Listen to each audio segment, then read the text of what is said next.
Good morning and welcome back to the conference, Deepening the Era Through Gender Equality. Those of us joining us for the first time today, great to have you here. We look forward to your participation through the lively discussions and the panels to come. I'm Chloe Lianos, a member of the Slovenian presidency of the Council of the EU's research team, and I'll be co-moderating this session today alongside Gary. Good morning, everybody, and welcome to day 2 of the conference. I'm Gary Loke. As Chloe said, I'm co-moderating the conference with her today. I've worked in equality for a long time and very pleased to be here to be moderating. Very pleased to be moderating this joint conference between the Slovenian presidency of the EU and the Gender Action Project. Yesterday, we heard from different member states and ERA stakeholders about their gender equality journeys, priorities and perspectives. Some of the key points we covered yesterday included how it's important to think about gender equality to ensure continued competitiveness and sustainability of the EU, the importance of gender equality plans in progressing this area, but also how important it is that it's been a requirement of the European Commission. We discussed structural issues around mobility, issues around the safety of researchers from sexual harassment and other forms of violence, thinking about conscious and unconscious institutional cultures and the importance of addressing structural issues for gender equality, and also started to think about the intersectionality of gender and other characteristics and discussed diversity in its broadest sense. It was a rich and robust discussion, and we look forward to a lot more and fascinating discussion today. And so today, what do we have in store? Well, we'll be taking a look at research funding organisations from various member states and their role in gender equality. And then followed on from that, we'll be having a session with Trio Pres member states and the Commission on the importance of gender equality as we go into the new era, the new European research area. And finally, the highlight of the day, we'll be hearing from the Slovenian presidency of the Council of the EU, who will be presenting the draft Ljubljana Declaration, inviting member states to mainstream gender equality across research and innovation. Minister Kustex yesterday, who opened our session, our conference, touched on this briefly, and I'm sure we're all keen to hear a bit more. Gary, could you take us through some housekeeping, please? Sure. A reminder that all the speaker biographies and conference agenda is available on the conference website through which you'll be watching the stream. The videos will also be available on YouTube on the Gender Action channel following the conference. If you do use Twitter and you wish to tweet about the conference, the hashtag is #DeepeningEra. If you have any questions for the sessions today, please use the chat function, which appears in the bottom right hand of your screen to put in questions. There is a question tab, the second tab, so please put your questions in the second tab for speakers. There is also a chat function, so if you wish to share resources, discuss what's happening in terms of the conference, please do use that as a platform for interaction. If this was a face-to-face conference, I'm sure you would be networking, talking, as you have your coffees and lunch. And so the chat function is really there for you to interact with other delegates today and talk about what your experiences are or share ideas. We are now going to actually move into our first session for the day, which is about the role of research funders in promoting gender equality. Achievements and next steps. And to kick off this session, we are going to have a video about this. So can I have the video, please? Through research and innovation, we create pathways to our future. To a future society that is sustainable, inclusive and fair. So when it comes to funding research and innovation, we must invest in the best ideas and our best researchers, eliminating gender bias and encouraging diversity. Funding agencies have an important role to play in promoting gender equality and should lead by example by adopting their internal policy. So how exactly can research funders make positive changes? First of all, a funding organisation could start this transformation from within, by reviewing how it works. It can establish gender equality structures and adopt comprehensive strategies to improve, for example, the gender balance in evaluation panels and decision-making bodies, the share of men and women among applicants and grant holders. To evaluate progress made, sex desegregated data are necessary, as is regular evaluation of the impact of the adopted measures. A funding agency's priority must be funding excellent research that is responsible and benefits all equally. This can be achieved by modifying proposal requirements. Applicants should indicate whether sex and/or gender are relevant to their research proposal and how it will be integrated in the entire research cycle, from research design, analysis, to presentation of findings. If it is not relevant, an explanation should be provided. Guidelines on the integration of gender analysis into research content, as well as consultations, should be available both for applicants and evaluators. Finally, funds can be allocated specifically for programs for gender research to fill in the knowledge gaps resulting from previous gender-blind research. When it comes to the scientific evaluation of proposals, a fair process must be free of gender bias. This can be achieved by providing gender bias training for evaluators and panel chairs, but also with the adoption of methods such as a double-blind review process. A funding body has the power to cultivate a research culture that is fair and equitable. It can motivate applying institutions to build a fair research culture by rewarding those with gender equality measures, for example through a top-up of funding. Evaluation criteria can also be defined, which take into account parenthood and caring responsibilities and treat it as a normal part of researchers' lives. Most importantly, it can require from applying institutions to have policies in place to combat issues such as gender-based violence and sexual harassment. We do research to find answers and solve problems. To reach our greatest potential, we must invest in our greatest minds and create a research culture that rewards fairness and equality, that integrates gender in its practices and that is not discriminatory. Because the future includes all of us.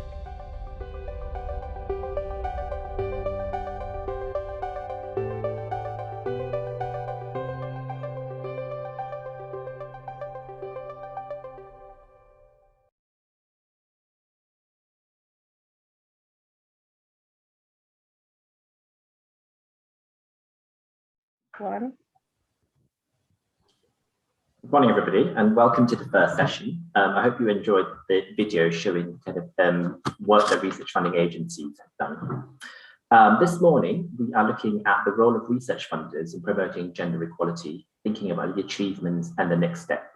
And I'm really pleased that we have such a great panel here today to talk about what they've been doing and what their thoughts are in terms of research funders.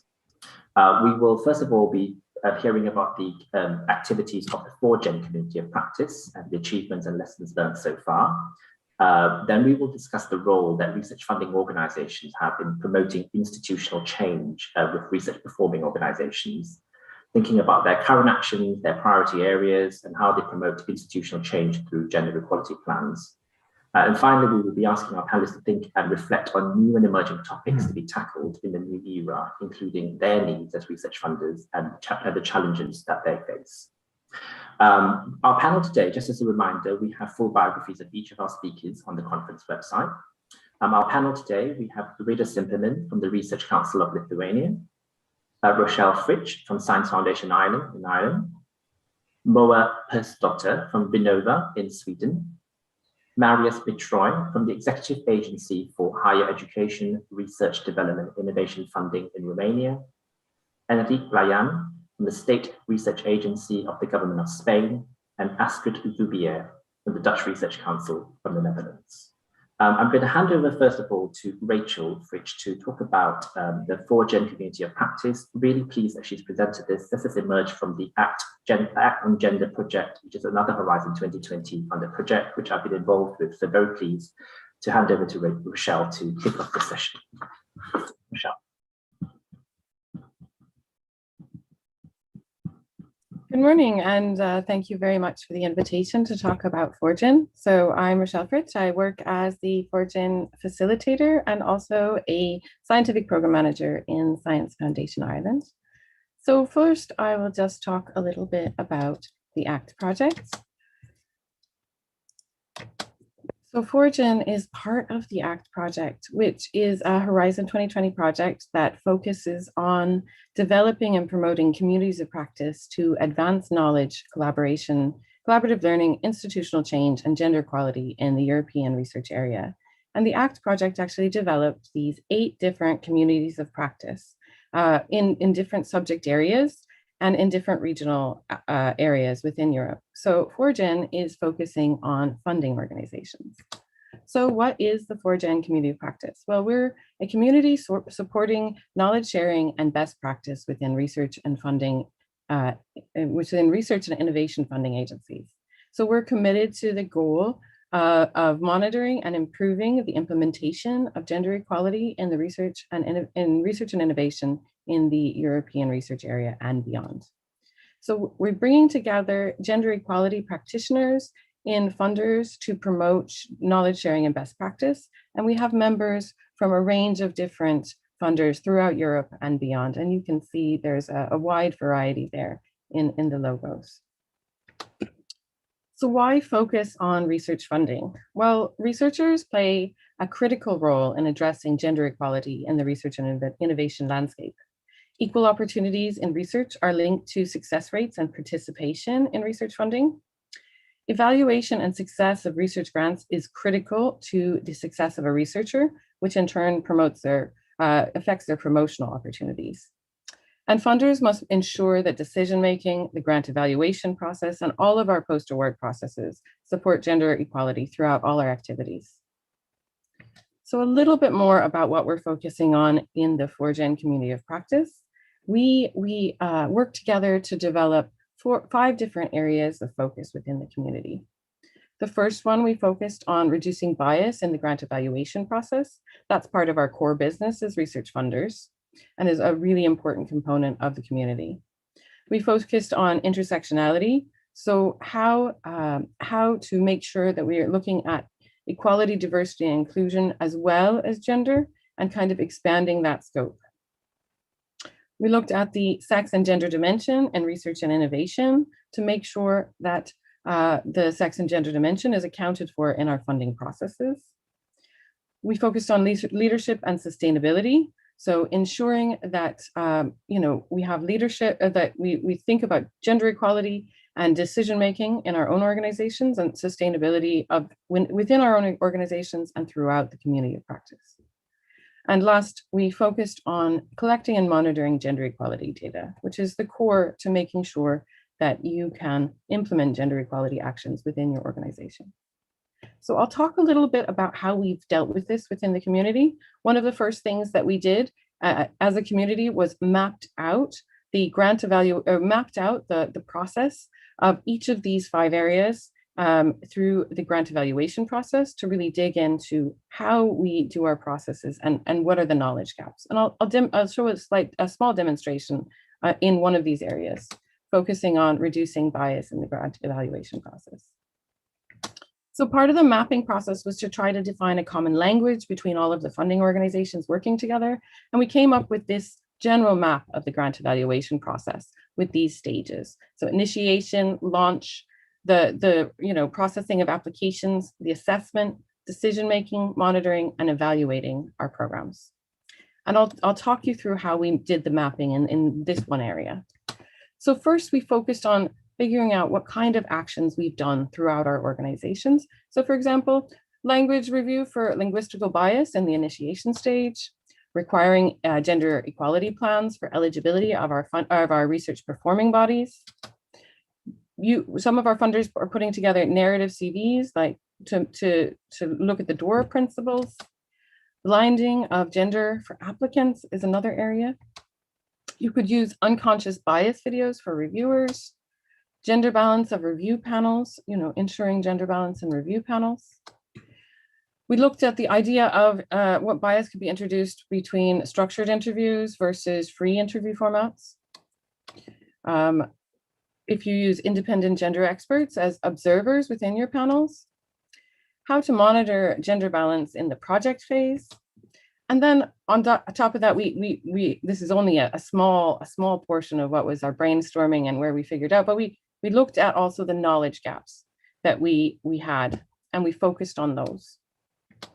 So when we looked at reducing bias in the grant evaluation process, one of the knowledge gaps we did find while working together is around narrative CVs, which a lot of research funders are introducing. But this new method to evaluate researchers has an unknown bias it's never been really focused on before. So this work led to a workshop in collaboration with the DORA Funders Group at looking at the way we can assess researchers. This workshop is planned for the end of September, and it's open to all funding agencies. And we're going to focus on the potential bias of narrative CVs and how we might mitigate these. And we're going to have experts in the field of bias and how to evaluate people. So that's one output that's going to happen very soon. And we'd love all of the funders around Europe to join us. We'll be sending out some invitations. Another area of focus was the sex and gender dimension in research.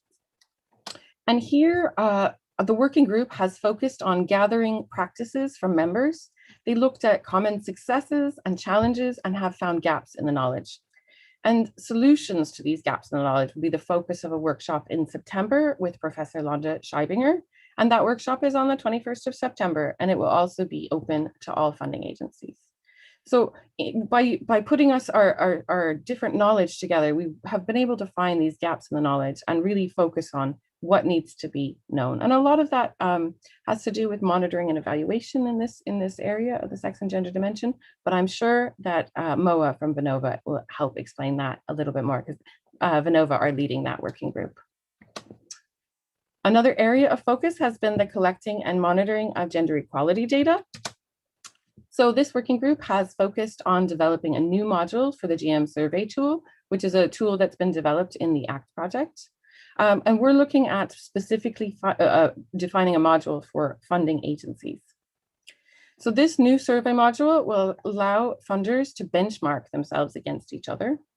We're also producing a policy brief, which includes a business case for collecting and monitoring gender equality data, as well as frequently asked questions. And we're aiming for this to help assist the funders who are starting on this process and help them define what kind of gender equality data they need to collect at different stages in implementing. And hopefully this will help funders decide what data they need to collect for their gender equality plans. Because of the COVID pandemic, we were able to pivot our work very quickly and focus on COVID-19. And there are a lot of gender equality issues in COVID-19, and there's a lot of equality issues to do with research funding in this. And so at the beginning of the COVID-19 pandemic in April 2020, we were able to run a workshop which looked at integrating the sex and gender dimension in the COVID-19 calls that our funders were running. We also looked at the potential effects of the COVID-19 pandemic on our research communities and how we might potentially mitigate this bias. In December, we followed up with another open workshop with funders from around Europe, and we focused on these areas again to try to find best practice and try to brainstorm of how we can really mitigate these biases as the pandemic developed. And we have we had some really good actions that could be implemented, and we feel that we could work together more on this. So what's the benefit of working within a community of practice? Well, you have a strong network of international practitioners working on a common goal together. So in this case, gender equality and research funding. We have had access to international experts through this field through the ACT project, but also by having this larger group, we have more pull and we're able to draw on expertise in a bigger way than if you were just working on your own within your funding agency. We've been able to develop a common understanding and language around gender equality and research funding, as well as sharing on the ground practice in what we're doing on the ground. So sometimes when we talk about policies, you're talking at a very high level, but the devil is in the detail when it comes to bias. So actually talking to colleagues, you find out that some of the on the ground practices are quite specific, and that's really important for gender equality. And giving that network and that an open community where we can talk really frankly about our challenges together, we're able to really talk about that detail. In addition, we've been able to rapidly adapt to the COVID-19 pandemic, upcoming emerging issues. And that's been really beneficial for our members. So what's next? Well, we're coming to the end of the ACT project, and we need to look for new opportunities for the community to move on. And we'd love to scale up by adding new members and move on in Europe and work with a bigger group. We could expand the areas of focus. We had a limited amount of time in the ForGen project, so we didn't get to do everything that we wanted to. So for example, I think specific support for funders in developing gender equality plans. We've looked at the different areas, but not combined that into specific guidance. We didn't have an opportunity to work on gender-based violence, but that's a really important topic. And also, we have the bigger scope of looking at all monitoring and evaluation of gender equality actions and gender equality plans is something that is a bigger topic that hadn't been tackled. So those are some ideas for what's next. And I just want to say thank you for the opportunity to talk about the ForGen Community of Practice. The website is there. And of course, we're funded by the Horizon 2020 program of research and innovation as part of the ACT project. Thank you, Rochelle. Rochelle, perfect to be Rochelle. I was just going to say, thank you very much for that quick overview of the ForGen project. It's so great to see how much has developed since the start of the ACT project. I think like all European projects, we've been delayed because of COVID-19, and it's great to see how much has emerged. I'm really pleased to hear that you're looking at inviting research funders from across Europe to join the various workshops. So please, we'll be very interested in learning more about how that progresses. And I think you reflected, on the importance of these communities of practice. One of the things that we discussed yesterday was the importance of kind of EU level discussion, kind of mutual exchange and cross learning from each other. And also really pleased to see kind of thinking about upcoming topics around gender-based violence. I think we had initial discussions yesterday about the role that we need to play in terms of ensuring the safety of our researchers, as we think about mobility, as we send, young researchers across Europe, across the world, and making sure that we have safe spaces for people to work. So thank you very much for that overview. I'm going to move now into kind of having kind of initial thoughts from each of our panelists about the role of research funding organizations in promoting institutional change around gender equality. And here I'm going to turn to Reda Superman first from the Research Council of Lithuania. Reda. Thank you, Gary Luke. I would like to give a short overview about situation in Lithuania. So since 1998, we have a law on equal opportunities for women and men. Since 2005, we launched the national program on equal opportunities for women and men. It calls for 4 5-year projects, and in 2008, strategy of women's and men's equal opportunities in science appeared. And in 2011-13, we implemented the national project promotions of gender equality in science. On ground of the project results, we update the strategy of women's and men's equal opportunities in science. And in 2015, a recommendation for ensuring equal opportunities for men and women in Lithuania science and study institution were prepared. And in 2016, law on the approval, entry into force and implementation of the labor code appeared. Here we have an article on employee gender equality and non-discrimination on other grounds. And now I briefly will tell about the Research Council of Lithuania, which has been founded in 1991 to fulfill the role of an expert institution tracking the challenges of science development on national level. Exactly today, we are celebrating 30th anniversary. So, and since 2007, the Research Council of Lithuania has been committed to be the main research funding body that provides competition-based funding for the research in Lithuania. Another important our task is related to science advice. The Council has served as an advisory body on research policy to Lithuania Parliament and the government. The Council also takes responsibility for fostering transnational and international cooperation in research and innovation by supporting bilateral programs as well as participation in EU framework programs. So currently, we are discussing preparation of gender equality plan very intensely. The aim of the Gender Equality Plan of the Research Council of Lithuania is to ensure equal opportunities for all men and women researchers, to proceed from the principles of gender equality in all our activities, but without compromising on the competence and quality. We wish to support researchers in Lithuania in respectively of gender, as well as sexual orientation, nationality, age, and other individual characteristics, and believe that research will be benefit to society the most if the background of researchers involved in conducting research is as diverse as possible, and if the aspect of the gender has also been taken into account. The current stage of the gender equality in Lithuania has not reached the equality of men and women in terms of their position and opportunities. There exists a great gender imbalance across academic position, and the proportion of women in decision-making bodies regarding the research policy is modest still.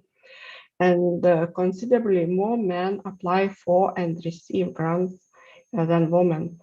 In order to improve the indicators of gender equality, it's imperative to take the issue systematically. The aim of the Research Council of Lithuania is to pay more attention to the aspects of the gender in all our activities.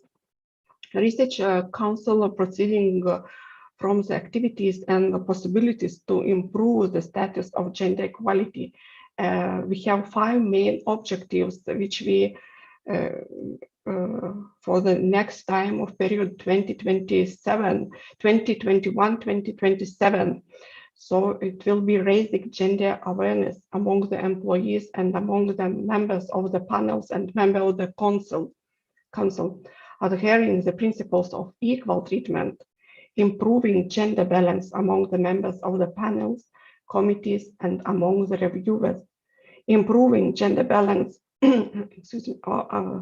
of the applicants and recipients of the research grants, awards, and funding, and of course, implementing a gender-sensitive communication strategy. As well, last year, the Research Council of Lithuania, UNESCO, and DREAM project organized online meeting of new consultation group based in Lithuania, which brings together research and innovation system experts. The experts examine the self-assessment requirements under the UNESCO recommendations for science and scientific researchers. 195 countries signed up the treaty, among them also Lithuania, making these standards truly global. The treaty covers all principles of responsible research, ethic, open science, team education, public engagement, and gender equality. It was a good opportunity to ask ourselves questions about Lithuania's science now and in the future. And it's a great occasion to reflect and uncover what is done well and should be emphasized into the first our gender equality plan of Research Council of Lithuania. So thank you, Karis, this is from my side, Paul.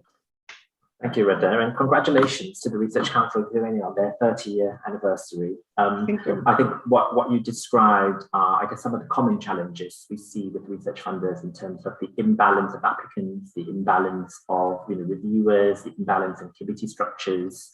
From my perspective, I'm a member of the Gender Equality Commission to the Swiss National Science Foundation, and we discuss similar issues about how do we start to address some of these things and think about research funding in that space.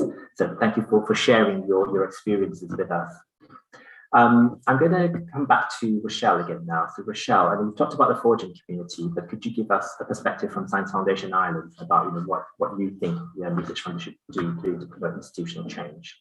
Of course, and I'll give a little bit of background from, I guess, the Irish perspective, because I think we've been working in Ireland at a higher level. So in Ireland, we have a national gender action plan for higher education, and that action plan actually has actions for each of the funding agencies as well.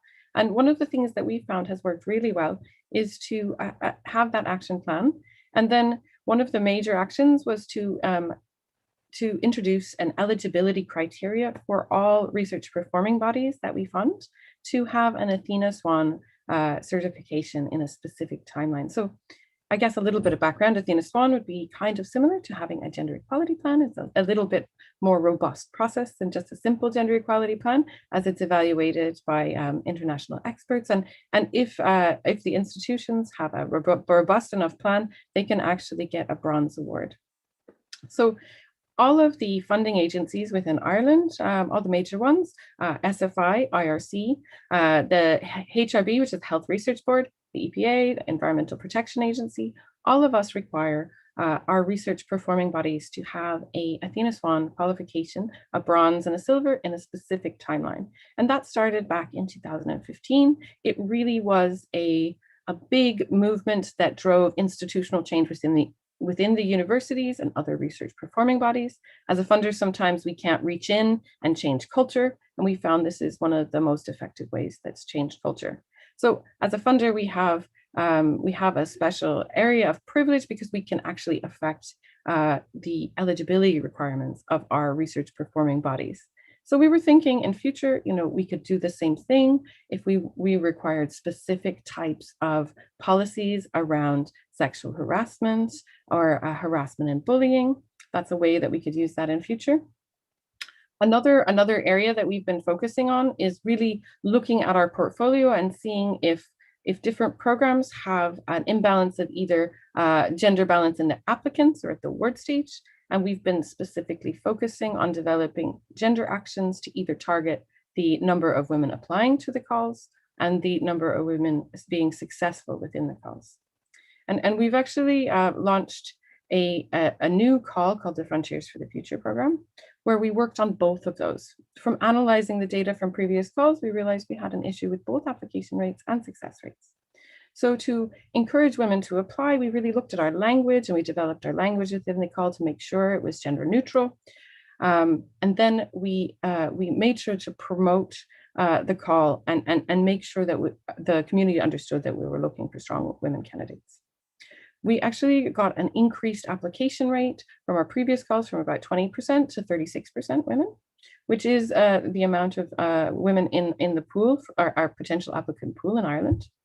In addition to this, we included an action where if the final scores were tied, we would advance the women before the men. But all of the applicants were put through the same rigorous evaluation process.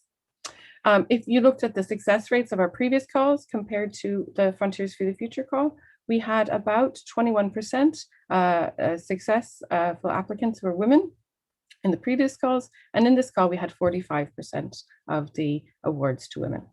So these are some strong actions that we've been working on, and just a brief taster of how a funder can really affect change within the research community and in the country you're working in.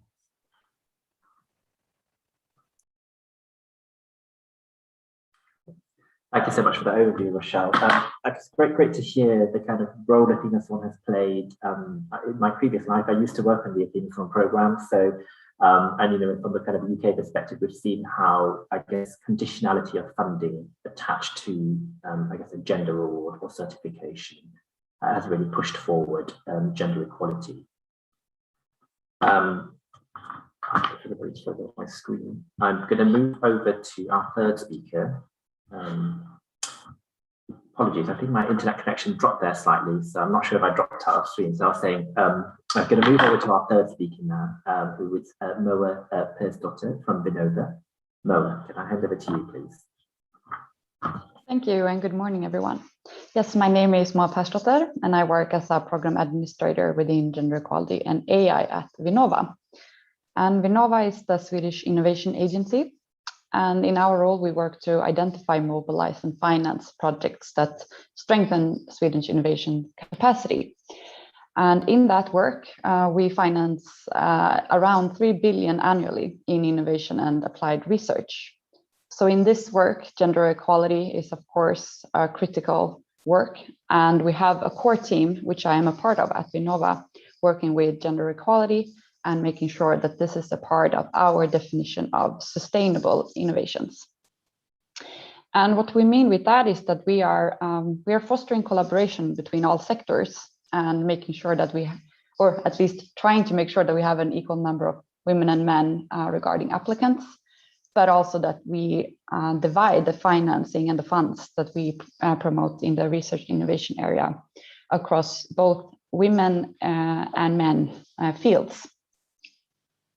And right now we are trying to create a new framework at Vinnova, because we are working with gender mainstreaming our whole core process, from communication regarding our calls and our criteria to how we put together assessment boards, both regarding having equal assessment boards teams, but also regarding having gender expertise in these boards, and then also regarding the evaluations. But since the Swedish government has put a lot of effort in trying not just to focus on gender equality, but also at diversity, this is something that we have on our table right now, and it's also part of the Agenda 2030 framework. So we are also working on a new gender equality action plan according to the updated mandate and assignment from the Swedish government. And it is hard to work with gender equality, and it's even harder to broaden the perspective regarding diversity and inclusion. But with that said, it's also very important, and it's a task that we take on very seriously, and that it's a need to have this integrated in the research and innovation. So what we do at Vinnova, we are trying to be part of the institutional change by fixing the knowledge and working with different toolbox that we can promote to our funded projects, so that they can work with a norm critical innovation process within the projects. And by so we ensure that we get diversity, not just within the team, but within the fields of innovation and who the innovations are made for. We also take an active part in international collaborations, such as Forgen, and as Rochelle mentioned, Vinnova is leading the working group on sex and gender dimension in research, and the workshop with Lambda regarding gendered innovations. And I hope to talk to more about that in the part 2 of this conference.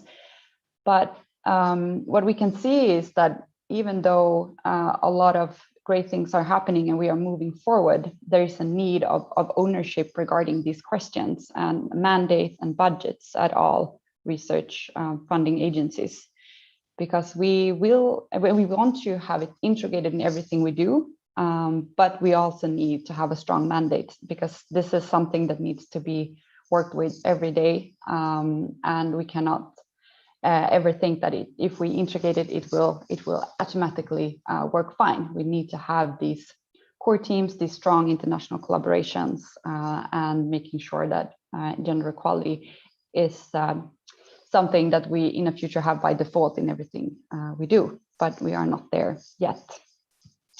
So at Vinnova, we are trying to also at the same time working with new kinds of way in changing the perspectives in how we are giving out funding. So something that I look forward to and that I hope that I can invite you all to in communicating is that we will, during the autumn, have a hackathon where we can see, we will try to see if we can use AI in promoting gender equality and to show awareness and shed lights at the commercial potential to use AI in promoting gender equality. So that's a little bit about Vinnova and what we are doing. Thank you. Thank you, Mo, for that. It actually reminded me yesterday, the Commissioner, Maria Gabriel, said, talked about the importance about thinking of the missing core perspectives of gender in innovation, in disruptive technologies, how we really need to accelerate that, thinking about what skills we look at enterprise, entrepreneurship, how do we build gender and sex analysis into innovation. So it's really timely that you'll be thinking about that at Vinnova. And the hackathon sounds fascinating in terms of using AI to promote gender equality. I think one of the discussions that is often had is how AI is biased sometimes in terms of there's gender bias in AI. So it'd be really interesting to see that. So thank you for sharing your thoughts on that. Thank you. I'm going to go to our next speaker, who is Marius. Marius Mitroy from the Executive Agency for Education, Research Development and Innovation Funding from Romania. Hello, and thank you. And thank you to all the speakers. I think that I'm learning so much right now, and it's a great experience to be here. So thank you for that. Now, as a bit of background information about us, we are the Research and Innovation Funding Agency in Romania. We also fund higher education and work on different policy support regarding research and innovation. And now going back to our subject, and we are working for more than a year now for a gender equality plan. And we also have an internal core team that is actually trying to solve the challenges that come with this subject. And I'm also part of it. So we developed a gender equality plan within Caliper project, which is also a project funded by the European Commission. And we are now trying to finalize it and implement it. And we do have, say, two main directions. One is our internal, approved gender equality plan, and also the say, to create a best practice for our research performing organization that we actually fund. But we don't want to limit it to that, and also want to push it to our partners, stakeholders, and every institution that we actually work with. So as far as we know, we are the first public body in Romania to develop and implement a gender equality plan. And this is why we want to create a best practice example to all of our partners. Now we are kind of lucky that because we don't have strong issues within our organization, but on the other part, we do have a challenge. This is a challenge itself because since people have a hard time understanding the long-term benefits of this kind of initiative, just because they don't face it on day-by-day basis. So as an overall objective, we want to strengthen the gender equality within our institution, to create a gender equality culture, actually using methodologies and different protocols and a lot of informative materials.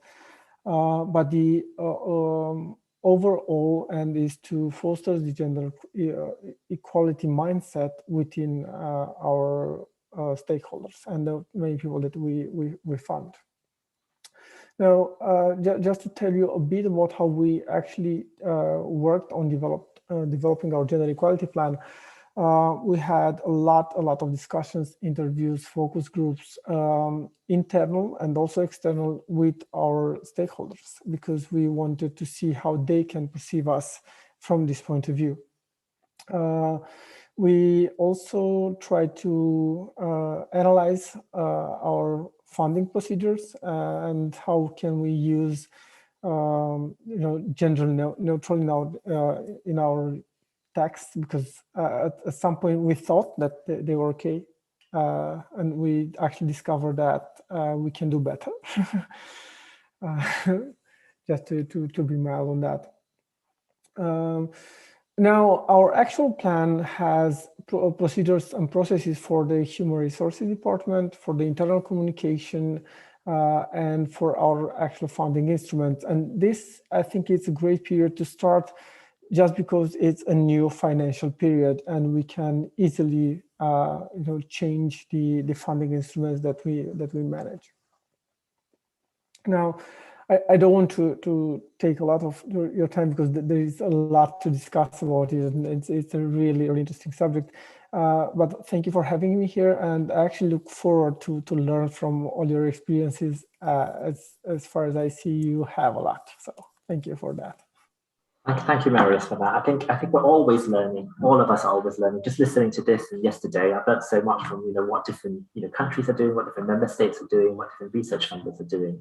But similarly, you describe common challenges that we have about gender-sensitive language, gender-neutral language. How do we present what do research funders say? What does it what do research funders encourage by the language they use?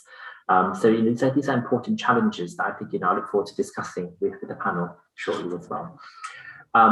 I'm going to hand over now to Enrique Playan from the State Fund Research Agency of the Government of Spain. Hello. Yes, I would like to discuss a few of the aspects that we are working on or currently implementing with regards to gender equality. In fact, in our agency, we are currently implementing our first gender equality plan since the beginning of the year. And there's a number of activities going on around it.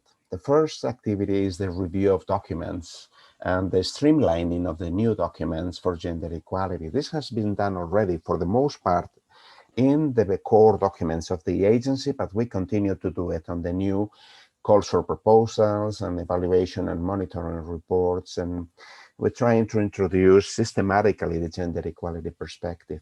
In training, we run a yearly training activity for the personnel of the agency in relation to research funding activities. And actually, it's a course that has pretty good demand, and it's turning out real well. At the same time, our main area of activity to ensure that proposals are funded under the principles of gender equality, we are running training and self-training evaluation activities for the evaluation managers and for the evaluators. With regard to the evaluators, this self-training is really time constraints, right? Because evaluators are real busy people, and we need to compress all the information that we need to give them before the beginning of the evaluation. Regarding the evaluation itself, we are promoting gender equality in evaluators and evaluation managers. And we are within the bounds of the 40-60%. And we are also at the agency analyzing proposals which declare gender-related research contents. We also have a scientific area for gender-related topics and which grants its own projects, right, on this topic. And regarding reporting, we do reporting on gender participation, gender funding, and disaggregated data on sex for participation and leadership in our grants. And we're publishing reports with gender disaggregated data on the resolution of the main calls for proposals. And that is, in a nutshell, what we're currently doing. Over to you, Gary. Thank you, Enrique. And it sounds similar. You're looking at the kind of gender balance, thinking about training for personnel. I think we've talked about the different things that research funders can do in terms of training your panelists, training your evaluators, and so on. So thank you for sharing that overview. And lastly but not least, for this first bit, Astrid. I'm going to hand over to you, to Astrid Zubier from the Dutch Research Council. Yes, thank you, Gary. And thank you for the invitation to present what we are doing at NWO in the Netherlands. I'm the last one, and lots of things have already been said. We also do lots of things on gender mainstreaming. So we have screened the whole process, and but I only have 3 minutes, so I will just focus on a few aspects on our core process, on a national level, and on the target groups. What we do on our core process, we are an RFO. So what we do is evaluation of research and researchers, and we are just about to finish the production of a training against bias, and then it's biased. Not gender bias, but bias. I mean, our focus is the broad diversity range of diversity aspects. So it's about seniority, about sex, gender, about disabilities, about ethnicity, etc. So we take it all in, and the training we developed is against bias. The training consists of a video, and the video is actually part of the training. All our policy members are at this moment being trained, and this is going to be mandatory to be able to guide a grant or or evaluation committee. So all our policy officers have to have followed this training. And also the video is used as a training tool to all our committee members and the referees we ask to evaluate research. So we really implement this video in our system. And I think what is also nice to mention is that we are going to use the trainer principle, because we think that, but we are convinced that bias training and knowledge about preventing bias is a critical knowledge for us as evaluators of research. So we really want to internalize this knowledge, and I'm going to be a trainer myself, and I am going to train in the future all the policy officers, and in that way we also will deepen our knowledge on this. So this is one aspect I would like to present here as hopefully a good practice. Then on the national level, we have since September last year, we have a national action plan on diversity and inclusion in higher education and research. And with the plan, there's also a committee, and this committee is composed in a very, very diverse way. So you can think of any diversity aspect, it's represented in this committee.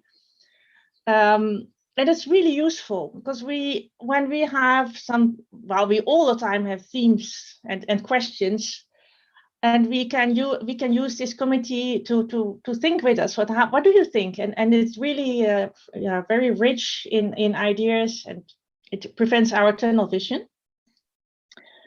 And I think from a national point, it's also nice to know that to develop this national action plan, we have formed a national coalition of the most important partners, and that's also very nice to know the people at the universities, the RFOs, but also in education for intervision, for instance.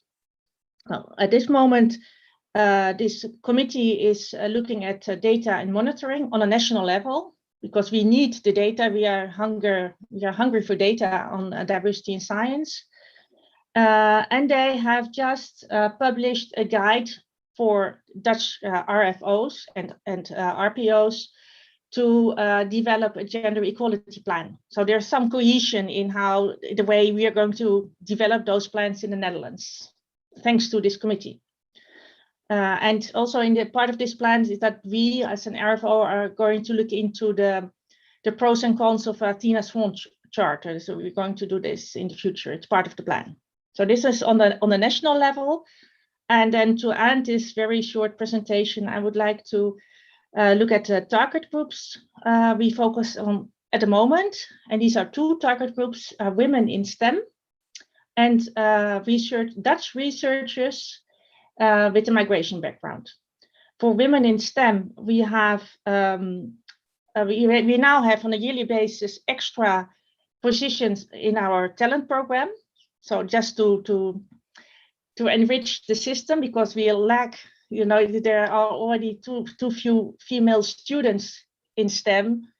So we really have to enrich the academic scenery, and so we have extra positions for junior researchers, and hopefully they stay in research. And then in June we have broadcasted a series of webinars for women in STEM about barriers they engage.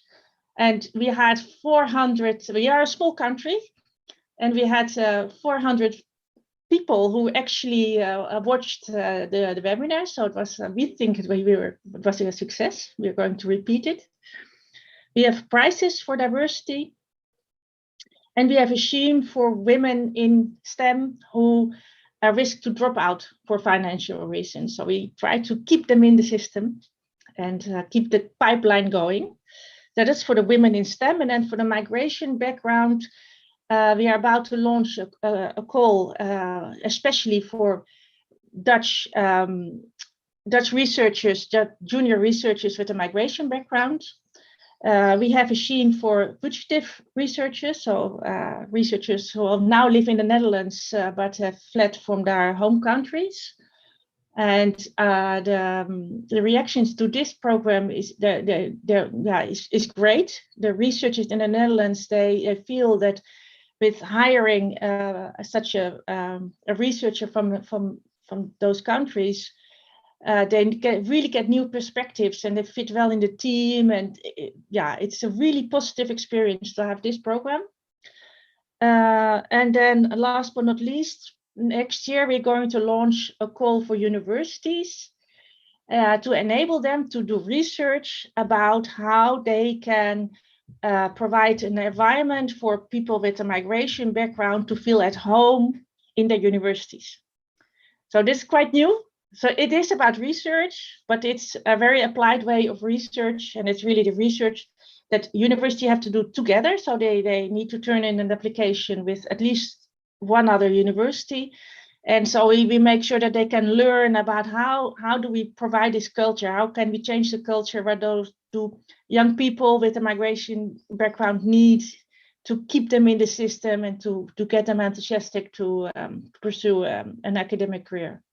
So these were the three things I would like to present here, but we do, well, I think we do it all. But for now, these are the most important things we have done for the last 2 years or so. Thank you. Thank you so much, Astrid. I think that final point you made about culture is probably the most important one to think about for many of us. What is research culture?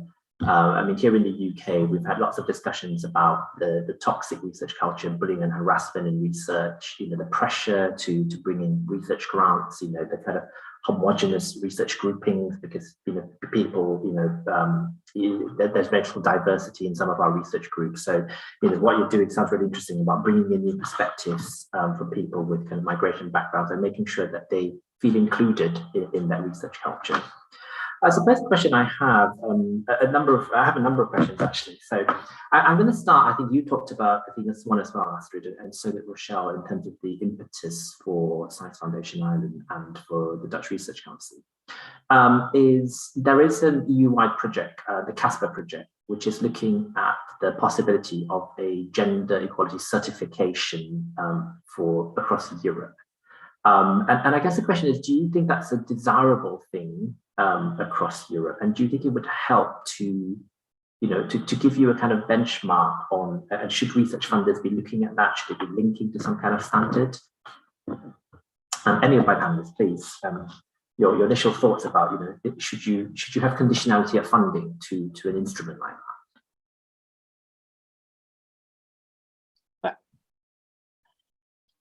We are about to start thinking about those kind of instruments, so it's quite hard to say anything what I've really thought through. But I guess that Rochelle can, in Ireland, there's more experience with those kinds of regimes. So maybe Rochelle can elaborate on this. I think it would be very beneficial to not just have an eligibility requirement for a gender equality plan, but also have that plan evaluated to find out if it is a good quality one. And I mean, the Athena Swan initiative is a way to do that. I guess from an implementation point of view, it would be really great to have a common way to evaluate how successful those plans are being implemented. So not just having a plan, but making sure that you see impact.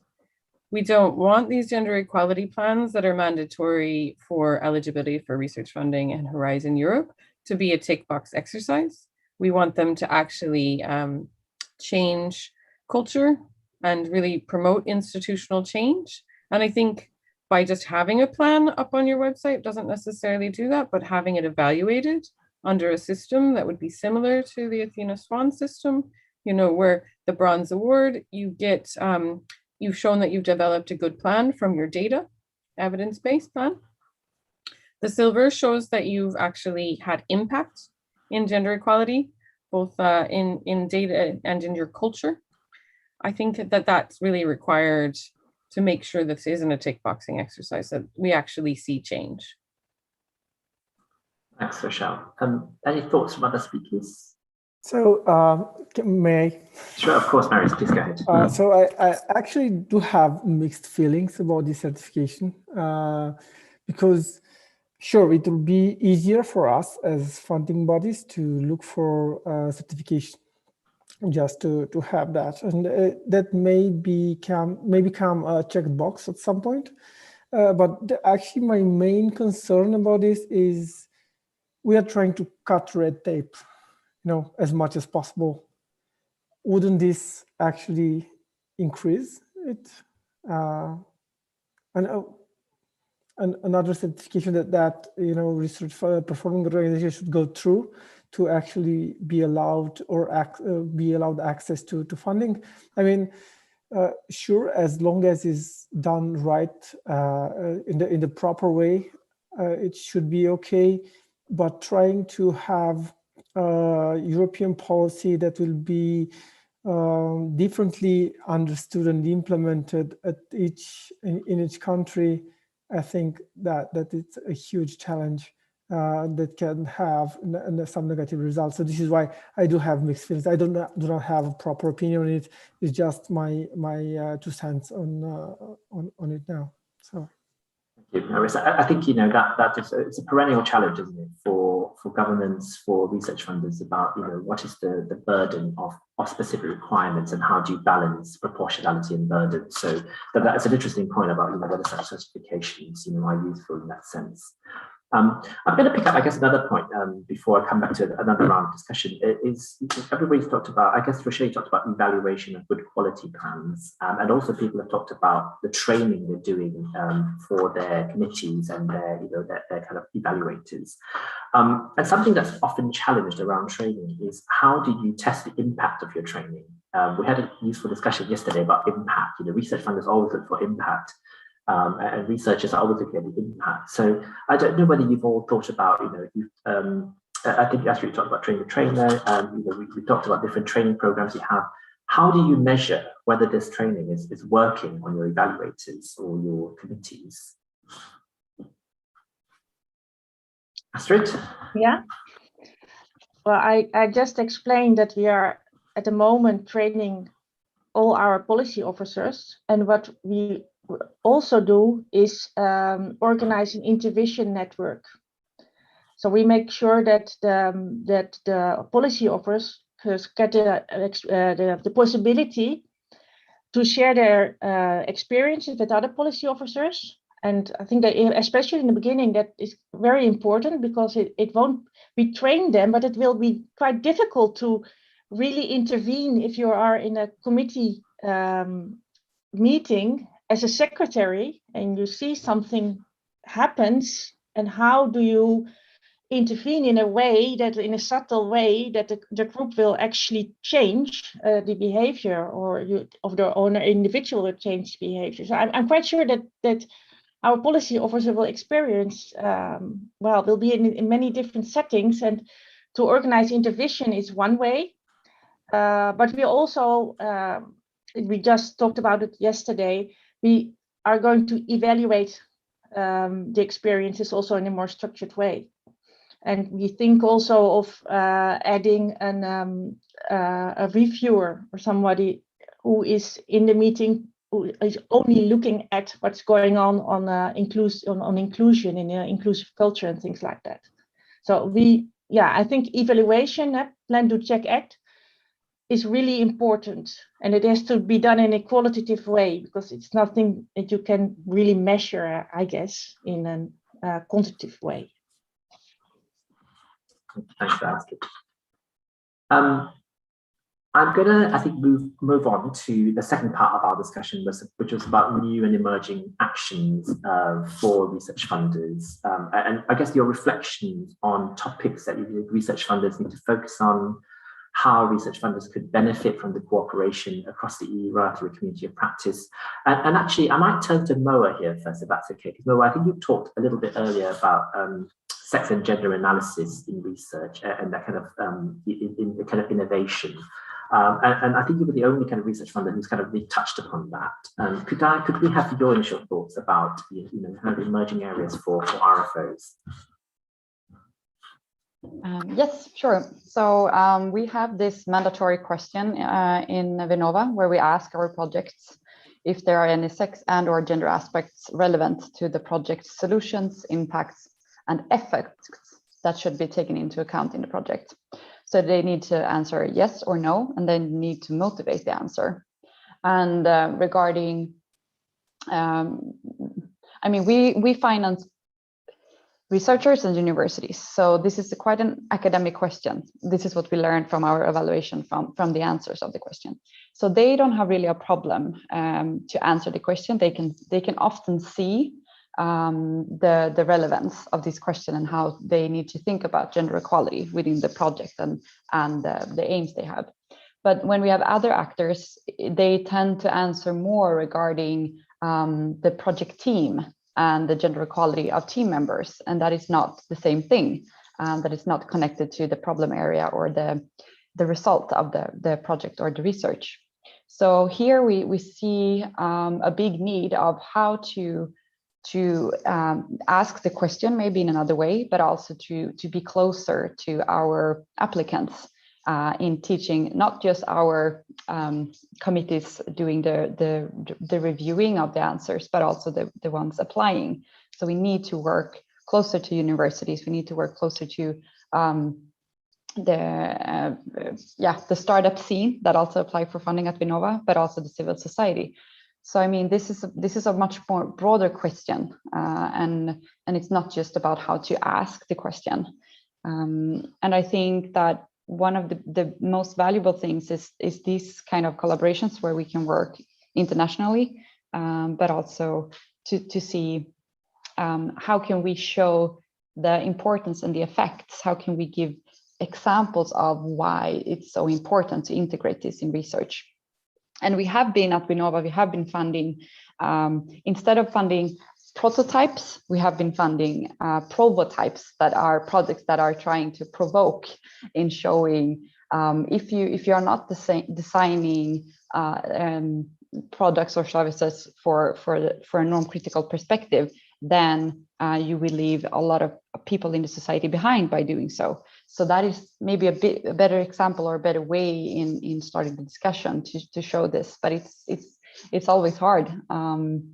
But that was also something that we could see in the Forgen work when we asked the other funding agencies that they have the same problem with the question and the application phase and the evaluation, that how should we understand the answers? What is a good answer to a question like that? And what should be our, so to say, level of acceptance? Because if you would ask maybe an institution that are focusing only on gender equality, where everyone is gender experts, maybe they would say that the answers that we get in from Vinnova is not enough. It's not the level that they would accept. But what is our role here as an innovation funding agency? What can we accept?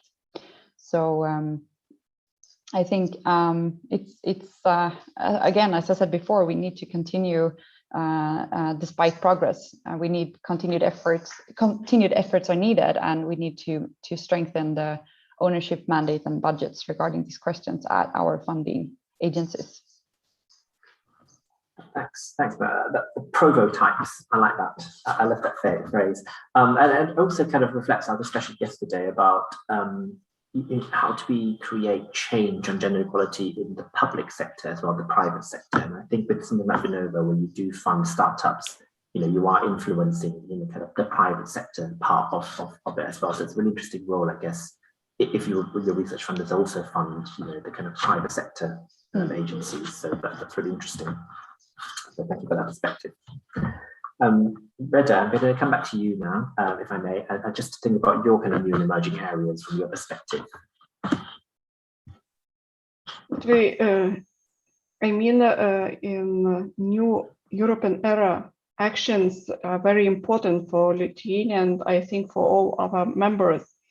And as we know, it's one of action plan is support member states that are below EU average level of research and innovation investment to increase the investments more than 50% in next 5 years. So last year's Research Council of Lithuania is facing a challenge related to budgeting deficiency, which generally caused a very low success rate. And we think that all mobility of researchers are very important for us too. So among all other member states are very important too. So I think it's Research Council of Lithuania encourage and applies high standards and good scientific practice in research, and we therefore consider a healthy equilibrium between bottom up and bottom down funding approach necessary in line with the freedom of scientific research. In our case. Thanks for that. And yeah, bottom down approaches. I think, yesterday we talked a lot about how, the kind of bottom down approaches to gender equality across, across member states. So really interesting to kind of bring those two together as well. Rochelle, can I come to you about your thoughts? Yeah, I could talk about a lot of different things, but I thought maybe talking about how to tackle the COVID-19 pandemic and the effects on researchers just might be a nice single topic. Like throughout Forgin, we've been discussing this, but also in Science Foundation Ireland, we're thinking about how to do this on the ground. And I think that the key to, I guess, if we're trying to mitigate some of the challenges our researchers had from an equality, diversity, and inclusion perspective during the COVID-19 pandemic, we need to think about how we're evaluating people. And if we're thinking about how we're changing the way to evaluate people, we tended to use productivity in the past. So how many papers over how many years? And maybe we need to move from that kind of productivity type of evaluation to kind of key achievements where we take time out of the equation. So if people did lose time during the pandemic, and this is going to affect researchers for many years, because it's quite a long time period that's probably going to be 2 years, before things go really back to normal. So we need to think about this moving forward, not just right now. So we're thinking about how to do that in SFI. We've introduced a new narrative CV that's like DORA compliant using the principles of DORA.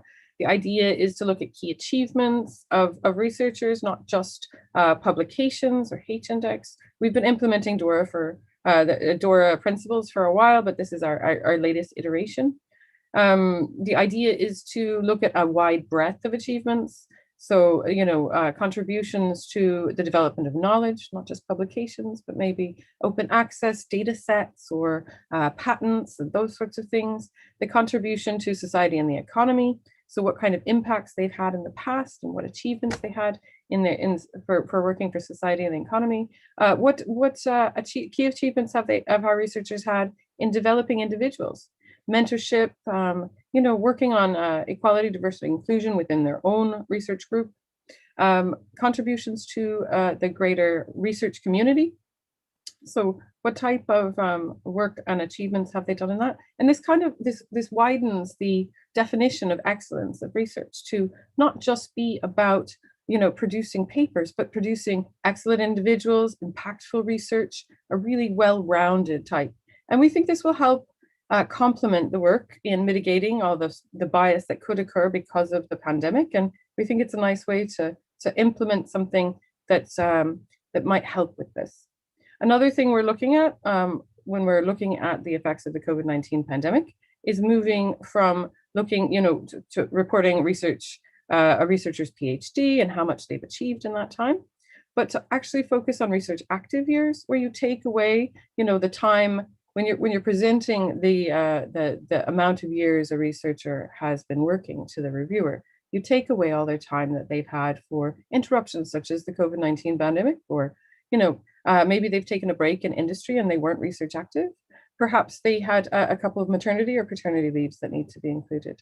And by giving the reviewers just a number instead of the detail of all of the different leads and why, you're hopefully removing that bias. So those are just some thoughts about what we're thinking about for the future, how we might adapt to mitigate some of these issues to do with the COVID-19 pandemic. Thank you, Rochelle. I think, talking about COVID-19, I think that's very timely. I think, as we all think about what returning to whatever new normal is, we should be looking at, should we return to the ways we were before, or actually have we learned new ways of working that are better, that have gender built into them. It's interesting what you talked about in terms of mobility, career breaks. How do we start to address some of these things so that we're not looking at that linear careers, which is very much the kind of very academic kind of research focus which has been in the past. Marius, can I come to you next for your thoughts, please? Yes, so thank you. Just to add, I think what Rochelle said was exactly what we are trying to do now, and I'm actually looking also, because my expertise is more on the, innovative startups. We usually look at the team, what drives the team, what is the team's passion, can they pivot, can they change, can they be coachable, which is actually more important than they having an actual entrepreneurial experience before that. So as a result, because they should be able to have the chance to prove themselves. So I think this is great, and I would actually love to see all the evaluation criteria shift from published papers to results, actual results, and that we can see it, touch, feel. That's the real impact.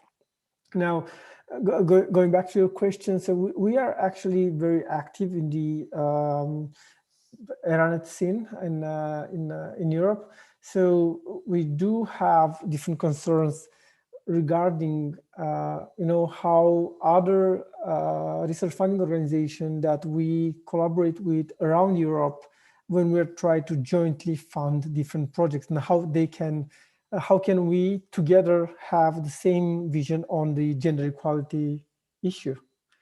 And this will be probably soon a challenge that we will all have to tackle in some way or another. And I think that having these discussions and having these meetings will help us creating the trust that we need to be able to create a seamless experience for our stakeholders, because they will be affected in the end about our decision will definitely impact the research funding in the next period. And how this is still an open question. How can we do that? So this is my thoughts on this subject. I was on mute there. So, thanks, Marius, for that. I think I think it's interesting you talked about what drives teams. How can we develop researchers rather than always thinking about published papers, what people have done in the past. I really like that kind of idea of thinking ahead, the future, rather than always looking backwards, and thinking about real impact. So, thank you for those thoughts. Enrique, can I come to you? Sure. Well, we for the future, the first thing we need to do is to move our gender analysis from a strategic informal group into a gender equality unit. And we haven't done it so, but that should be ready in a couple of years. Then, being a science funding organization, we're currently using the scientific method to analyze some of our measures. And for instance, we are currently using, in cooperation with social scientists, we are using the scientific method to analyze gender bias in the evaluation committees and in the individual experts. And this is a very interesting analysis we're running, because we commonly see that the success rate is a bit higher for men than for women. And we're trying to deepen into why this happens, right? And there's a number of reasons for that could lead to this result. And of course, gender bias is one of the candidates. And we're trying to deepen into this.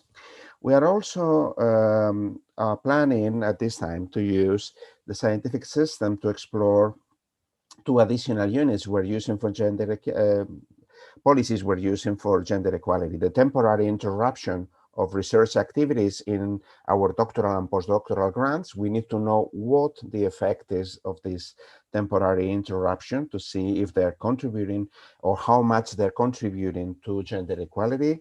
And also the same for the extension period in the extension in the period to document scientific merit in our curricula, right? For instance, if there's been a maternity-paternity leave, we increase, say, 1 year in this period when, for which scientists need to document merit in order to apply for a grant, right? So we need to analyze if that extension of the period is having the effect that we have designed it for. And then we need to structure gender equality into a total quality approach to scientific evaluation. In this total quality, we're currently including, in addition to gender equality, research integrity, the management of conflicts of interest, and of course, overcoming bibliometry through the DORA approach, for instance. So there's a whole package of elements that we need to improve in order to achieve better quality in our evaluation and in our granting. And of course, gender equality is a key aspect of this total quality approach. Thank you. Thanks, Enrique. Enrique, total quality question. You talked about DORA there as well. And I think it's all research funders start to think about DORA and how it's implemented. I think we will see some real traction around gender equality. Astrid, may I come to you now? Again, I do see lots of overlap with what the others are doing. And again, I would like to just pinpoint a few aspects, activities of NWO. I think, first of all, it's good to mention that in the Netherlands, the RFO, together with NWO and some other parties, have introduced a plan called Reward and, what is it? Recognition and Reward. And this is a plan to get let's say to change the culture and the system, this academic system, sorry, and to get diversification in career paths. So that a researcher doesn't necessarily have to be a good board member and a good researcher and a good teacher and a good leader and a good manager, so that people have different ways in which they can develop.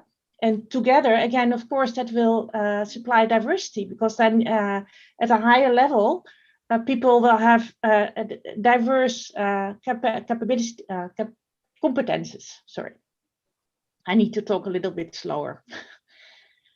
So this plan, it's called Recognition and Reward.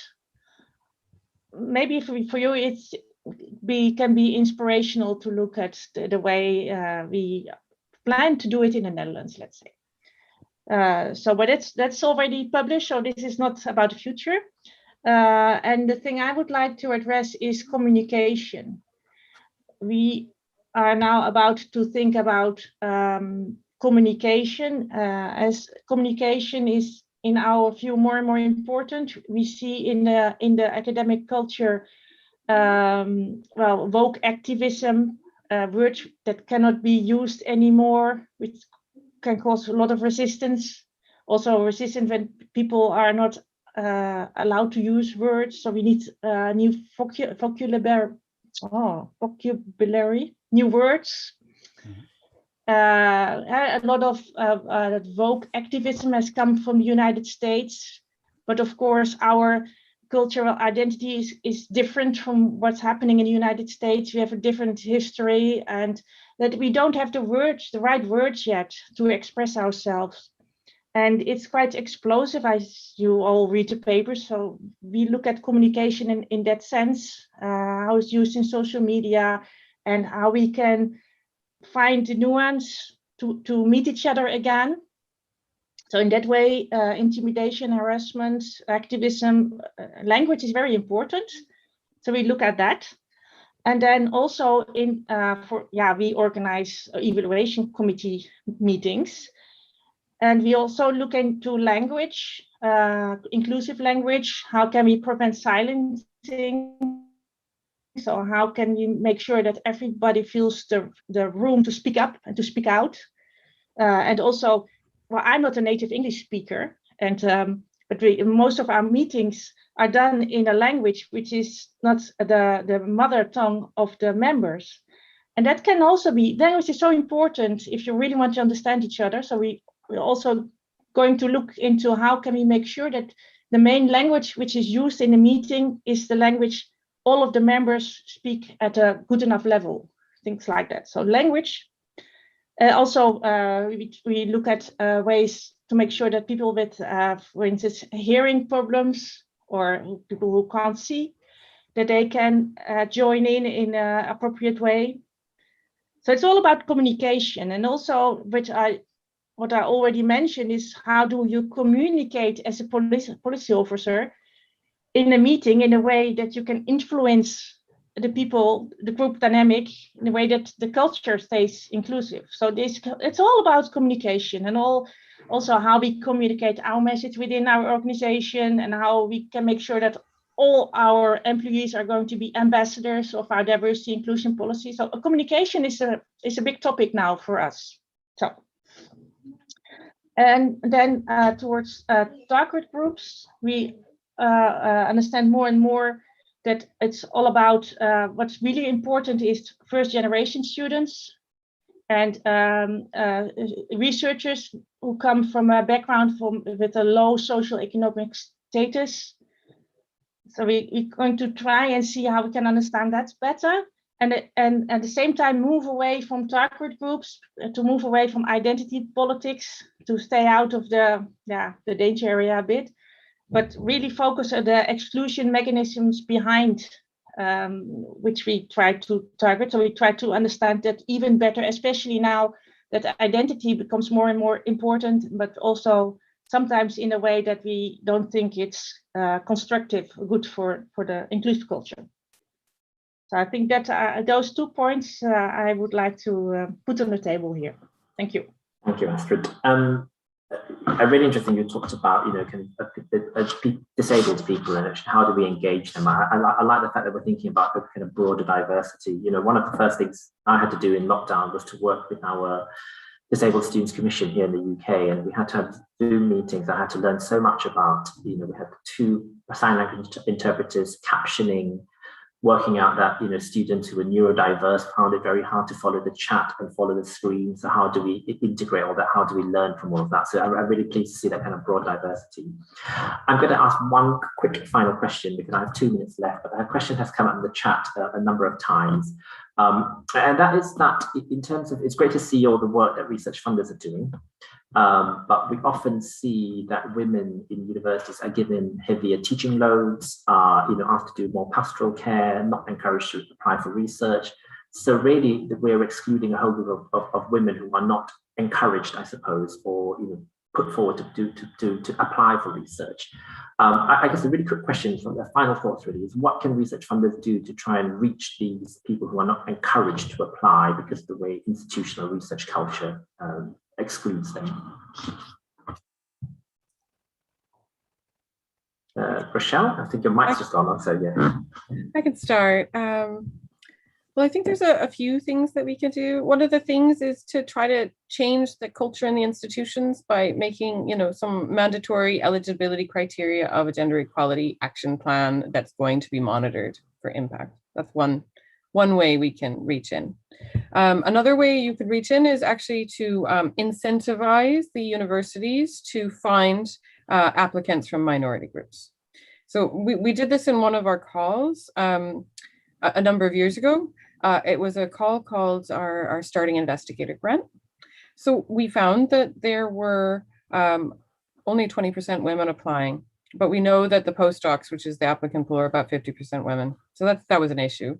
How we made a specific action to address that. We in the original call, you could have 6 applicants from each institution. With the gender action, you were allowed 6 applicants from each institution, and only 6 of them could be men. So when we brought this to the universities, we found that we changed from about 20% application to women to 50%. And in that way, we encourage the universities to put forward these applicants. We encourage them to find the great women within their universities to put forward. And actually, the success rates were then, we had about 50-50 men and women in the awards as well. So we moved from about 20% to 50%, and we thought that really good impact. So there are ways to do it, not just culture. I don't see anybody else's mic on, and it's now 11 o'clock Central European time. So thank you to my panel really for talking about all the great work you're doing, in your different research funding organizations, how you're encouraging real thinking and change in terms of gender equality, learning from each other. I think, as we're always learning, and I've learned so much today and so many new ideas. And thank you, Rochelle, for talking about the Forging community of practice as well. I think, as research funders, it sounds fantastic to bring together to kind of continue this shared learning, shared discussion, dialogue.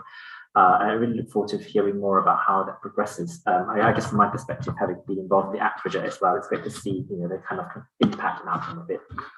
So thank you to my panelists for taking the time to join us today. We're now going to go into a break. We have a half an hour break, and then the conference resumes at 11:30 Central European time for our final panel discussion for the conference. Thank you very much. Thank you, Mark.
Welcome back. I hope you're all pleasantly refreshed and excited for the final panel discussion that we have here. This is the final panel of the conference, and it is titled Enabling a Just Transition, the Importance of Gender Equality in the New Era.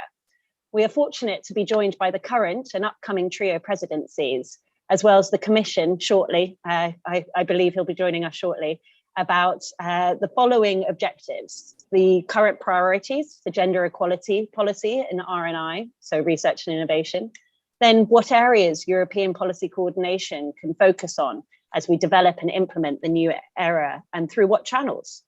And then finally, if there are any comments on their priorities that are to be presented shortly in the draft Ljubljana Declaration. Without further delay, I would like to welcome our esteemed guests to get this conversation going. We firstly have, on behalf of Slovenia, Tomáš Bo, the Director General of Science Directorate, Ministry of Education, Science and Sport. Welcome. We then have, from Portugal, Helena Pereira, President of the Foundation for Science and Technology. Welcome. And on behalf of France, Sébastien Chevalier, the Head of Service, Ministry of Higher Education, Research and Innovation.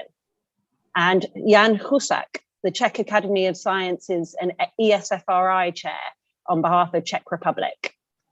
Welcome, Jean-Eric. I'm just introducing the panel. And then we also have Mats Jonsson from the Section for Research Policy at the Ministry of Education and Research in Sweden. And finally, welcome, thank you for joining us, Jean-Eric Paquet, the Director General of DG Research and Innovation at the European Commission. So today, as I've mentioned, our objectives are to look at current priorities as well as future opportunities. But first of all, I'd like to start us off on the conversation around current priorities.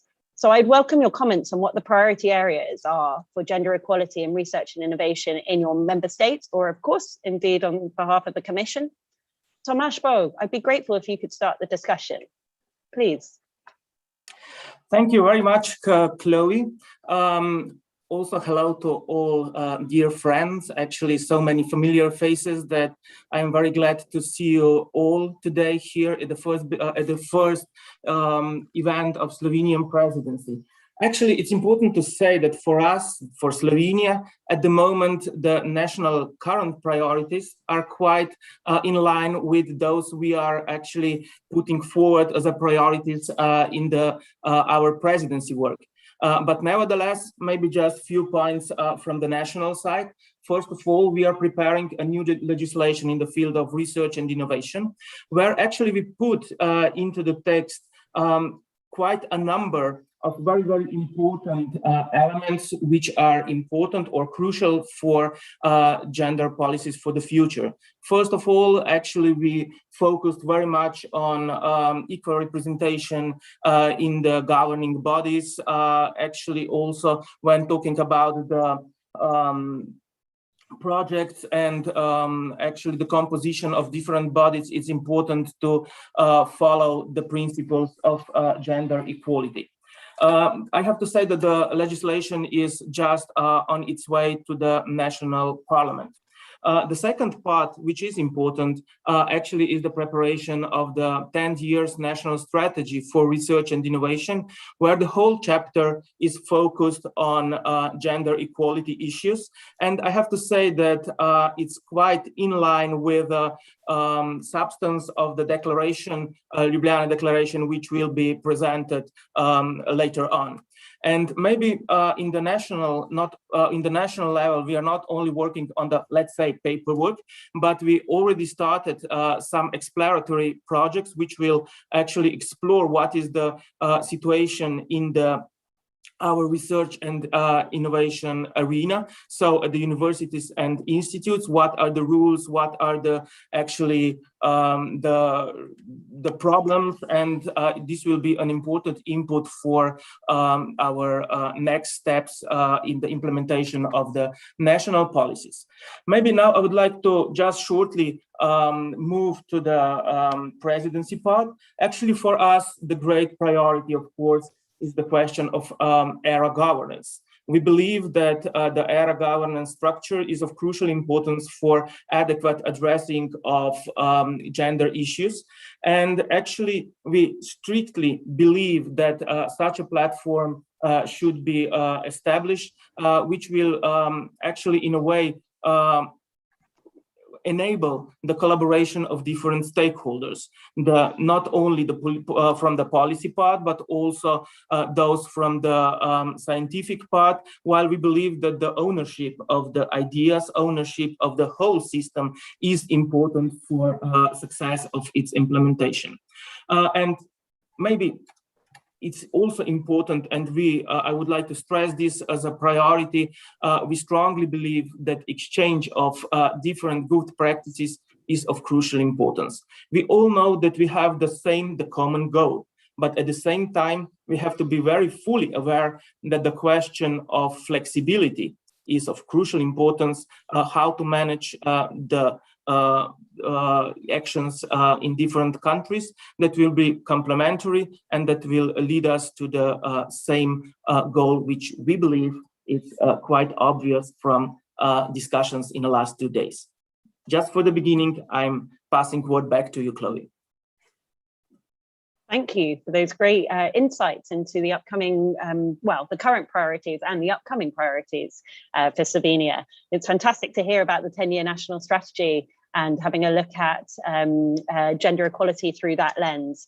And actually, a lot of your comments around the composition of bodies and the mutual learning, knowledge exchange topics are closely linked to discussions that we've already heard already in this conference, especially, for example, through the stakeholders highlighting the structural importance, looking at the composition across structures. Thank you. At this point, I'd like to invite Helena Pereira to come in to provide the perspective from Portugal. I know that you've just handed over the baton of the presidency over to Slovenia. Thank you. Please. Yes, good morning to everyone. It is a pleasure to be here. Congratulations for organizing this event, and of course, our warm greetings to the Slovenian presidency. Well, gender equality is at the core of democracy and certainly at the very core of the new era. The full potential of our research and excellence rely on diversity, on inclusiveness, and on an equal footing for women and men. Certainly, gender equality in research and innovation is a wide and transversal matter along the knowledge path from fundamental research to knowledge transfer and innovation, as well as across policies and priorities. Therefore, engaging the EU member states and associated countries and the Commission on creating the adequate mechanisms with an emphasis on their governance and their monitoring is certainly needed to substantiate the priorities we want to address and in a sustainable way. The Council conclusions of last December on the new European research area invited the Portuguese presidency to further develop, in cooperation with Commission, certainly, the topic of research careers and the synergies between ERA and the European education area.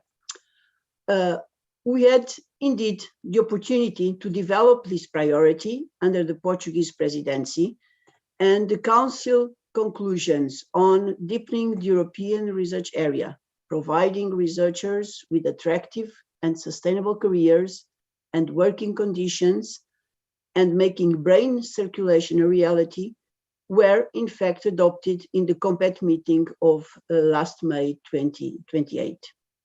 Several important issues are embedded under this large umbrella, and many specifically address gender equality.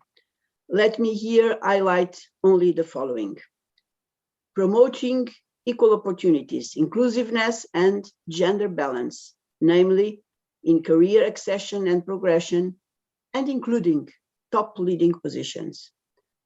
Improving conditions for early career researchers, promoting gender equality and removing administrative barriers and fostering meritocracy. Developing statistical data on mobility and talent circulation and identification of gender gaps and labor market dynamics. Implementing an observatory on research careers in the remit of the Commission, and acknowledging the gender equality plans in Horizon Europe as a promising tool to achieve more equality within research careers. It is our conviction that setting attractive and sustainable careers for researchers is at the cornerstone for a sustainable gender equality within the era, and will trigger far-reaching policies and spillover effects on the multiple dimensions of gender equality. We are aware, of course, that gender equality in research, in R&D ecosystems has to be tackled in its wide diversity and transversal nature by many other policies and priorities. And in that sense, we do support the Ljubljana Declaration that will be presented. And of course, we wish Slovenia a most successful presidency of the EU Council. Thank you. Many thanks, Helena Pereira. That's fascinating stuff. It's particularly interesting to hear the work on the council conclusions. Congratulations on that. It definitely lays a great foundation for the work coming for both the Slovenian presidency and of course the upcoming trio presidency as well on implementing the new era. I particularly would like to also say that it's great to hear the support for Ljubljana Declaration, and you touched on the importance of monitoring and data. I know that within the draft declaration there is discussion around that, particularly looking at the great work of She Figures and how we can build off of that. So thank you. At this point in time, I'd now like to invite Sébastien Chevalier to bring in the perspective of France. Thank you very much, Chloe. Thank you for this invitation. I'm very proud, in fact, to join you in order to share our policies about gender equality, and I'm proud also to describe you the policies seen from France. First of all, the French policies on gender equality is fully consistent with the common declaration of Ljubljana, and the focus I will propose you within the next minutes are totally consistent with the European wish about these topics. In my service at the ministry, there is a full staff that is working day after day about gender equality, about the fight against any types of violences or discrimination. That proves that it is a real strategy, a real wish of the Ministry of Higher Education and Research and Innovation, but from the French government. And it will be a key point of the next presidents of UE in 2022. As you know, that France will be the next one. Maybe I will focus on 3 points concerning the French priorities. The first of all is a general gender equality plan that has been launched in 2020 for all the universities and institutions, from higher education to research institutions. This plan aims to support higher education in institutions in the development and the implementation of a really ambitious plan for gender equality. It was built around 4 axes. The first one consists in the work-life balance and organization culture. The second one is a gender balance in leadership and decision-making. The third one is gender equality in a recruitment, career and career progressions, including salaries. And the last one is to take some measures against gender-based violence, including sexual harassment.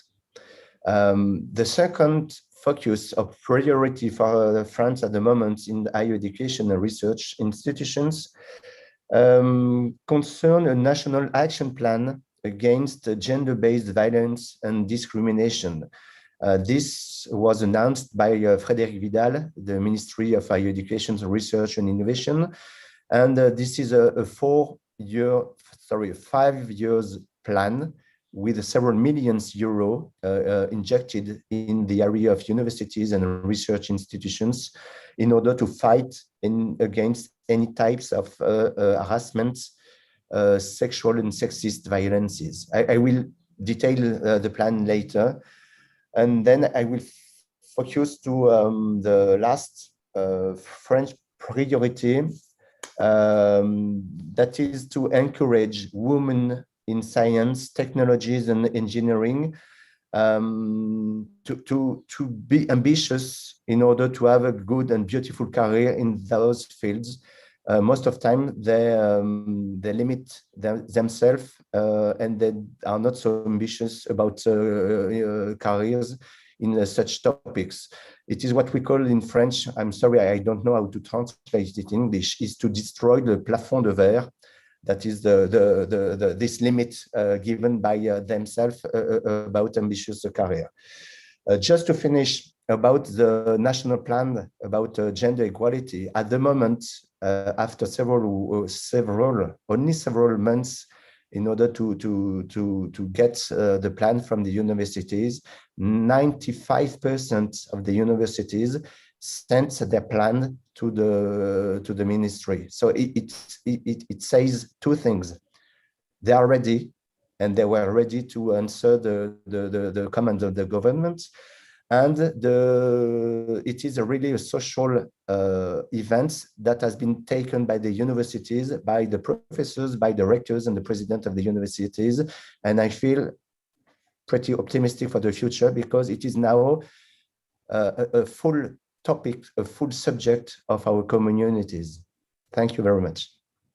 Thank you. That's heartening to hear that gender equality is so embedded across your work there, and also that there's so many commonalities with the Ljubljana Declaration that's shortly going to be presented. I think a topic that I'd really like to come back on, perhaps, and welcome views on the panel is the point around the fact that you've got this whole team around you in your institute, and what can we do to foster some of the learning exchange from countries such as yourself to other countries which may be earlier on in their journey. And that's something we've discussed across the 2 days of the conference. Thank you. Okay, now I'd love to bring in the Czech perspective. Jan Krusak, please take the floor. Thank you. Thank you. Thank you for having me here. I'm in a bit difficult situation because I'm not directly engaged with the ministry, so I am now here representing the ministry. And I also see as a duty to represent here partially the European Strategy Forum on Research Infrastructures. So I will try to bring into discussion the perspectives from both organizations. First, let me bring a few comments on priorities from the national perspective, and later on I may eventually comment on some let's say European issues in the other part from the perspective of research infrastructures. So the Ministry of Education, Youth and Sports of the Czech Republic has a long recognized importance of gender equality in science and research. There are dedicated measures for supporting development of policies, and in 2001, the ministry already initiated a specific support granted to the Center for Gender and Science at the Institute of Sociology of the Czech Academy of Sciences. And in that sense, the ministry is already now deeply committed to the principles underlying the Ljubljana Declaration, and it is instantly implementing steps for further battle the gender inequality in research. This year, new funding covering the entire period of Horizon Europe has been committed by the ministry to support Czech research organizations and universities in meeting the gender equality requirements of the new Horizon Europe program and initiating internal changes within the institutions, support the process, and so to ensure a Czech contribution to this priority under the new era concept. We will continue working on it during the Czech presidency, following and continuing the work of our Slovenian and French colleagues as it has been articulated today. Currently, the primary topic of concern in Czech Republic is the combination of research careers and family commitment. Even so, parents have, at least in principle, to choose 2, 3, or 4 years parental leave. This is often a mere theory because childcare facilities are limited in scope. So in consequence, this has tremendous impact, particularly on women's research careers. And the statistical analysis conducted by the Center for Gender and Science shows that childbearing period after PhD and the first postdoc stages where women drop out of research the most are critical stages in their careers, and we shall develop and implement corrective measures to battle that. So last year, the Czech government has adopted and updated the Czech National Research Development and Innovation Policy for the next 7 years, which for the first time also addresses concerns related to gender equality and specifically the parenthood of researchers' employment after parental leave. And one of the incentives for more efficient human resource development in the research organizations is also the new methodology for the assessment of research organizations. This methodology is in Czech a very, very important tool as it is shaping the research environment in the Czech Republic very, very much. And contrary to the previous evaluation exercises conducted prior 2020, the new methodology now takes into considerations also criteria like quality of the institutional environment that stimulates research organizations to provide scientists with more internationally competitive conditions for development of research careers, taking also into consideration gender-related issues. So in the future, the ministry will continue to support institutional changes ongoing at the Czech scene. It will provide support to research organizations also by using the European Structural and Investment Funds. The new operational program called Johannes Amos Comenius, which is currently being negotiated with the European Commission, shall provide measures to invest into development of institutional actions, activities to improve the institutional environment in research organizations to better combine research careers and family commitments. Another measure that's foreseen is to provide so-called return grants for early career researchers to support a restart of their scientific careers after parental leave. So this is just few examples from our national scene, which I would like to present here. And I am looking very much forward for discussions. Thank you. Thank you. Despite how you opened that saying, oh, perhaps I won't have the same floor, I think you've highlighted so many measures. There's definitely a lot of content there that the Czech Republic's well underway with. It's fantastic again to hear your support for the Ljubljana Declaration. And it's really interesting to hear about the RNI policy, the updated RNI policy, and the measures, of course, for early family support for parental leave. I think that's quite timely when we look at the impacts that have happened over due to the COVID-19 pandemic and the burden of care often falling largely onto women rather than men. And so hearing ways of being able to reflect from that impact into our day-to-day lives post-pandemic is fantastic to hear there. Thank you, Jan. Now I'd like to bring in Mats Jonsson to bring the perspective of Sweden, because you'll be the final trio presidency in the final presidency in the upcoming trio. Please, thank you. Yeah, thank you, Chair. Just introduce myself, Mats Jonsson at the Swedish Minister of Education and Research. I would like to start with the same key as Jan, with the difficulties, as to say. And this is just short, and going from rain to sunshine. Our government resigned 3 weeks ago, and they are taking office again this afternoon. So now we have a transition government, and it was a political or legal difficulties. Who can be representing Sweden in these circumstances? And they came to the conclusion at the Prime Minister's Office Legal Services, yes, I can speak as a civil servant, as a private person, but I can't speak as a representative of the government. That's the legal part of it. But of course, I'm not going to say anything. I'm not going to say anything that's not against the government, of course. But I just want to tell you, so I am an amateur coming into this, and my colleague who's been working, Beate Elland, on the discussion on the Ljubljana Declaration, she asked me to sit in for her since she's on vacation. I gladly do, because they give me the opportunity to study the Swedish situation.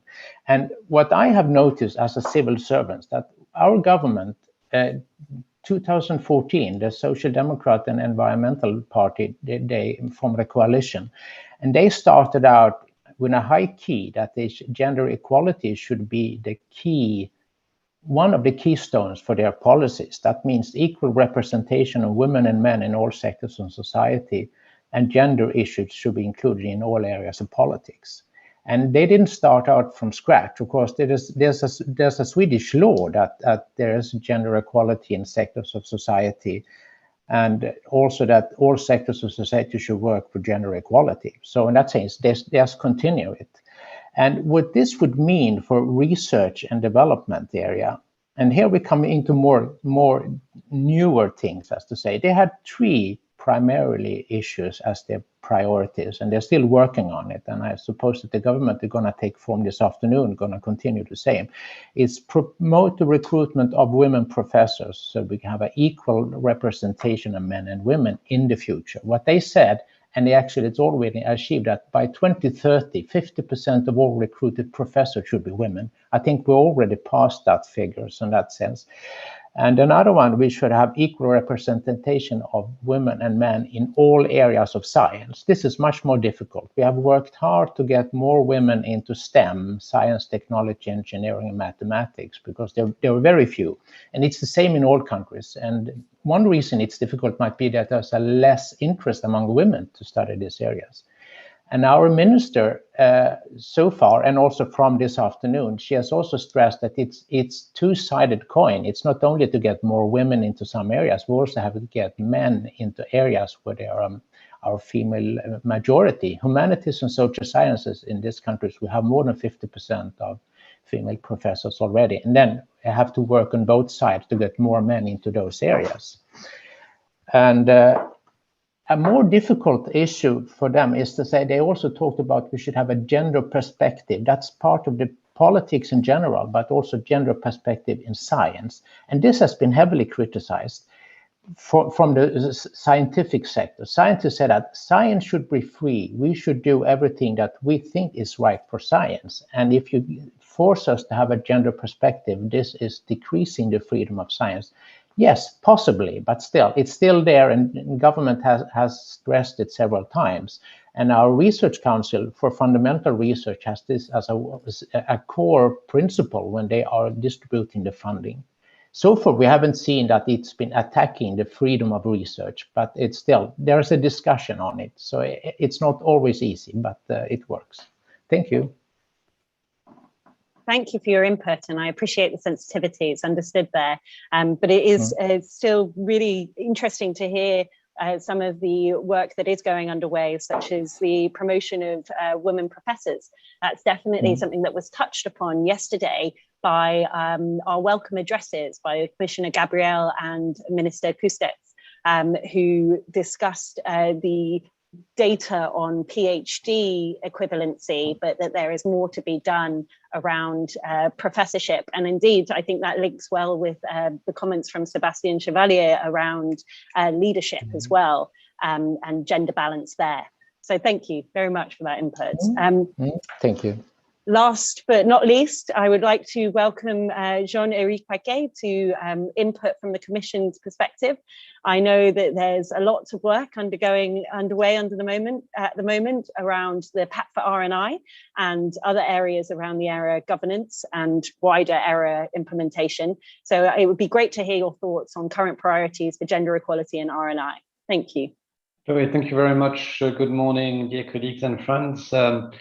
I think maybe I should start by saying that gender and diversity remain a top political priority for the Commission, and this does indeed translate in the work on the European research area, which we are developing jointly with Member States and Presidency.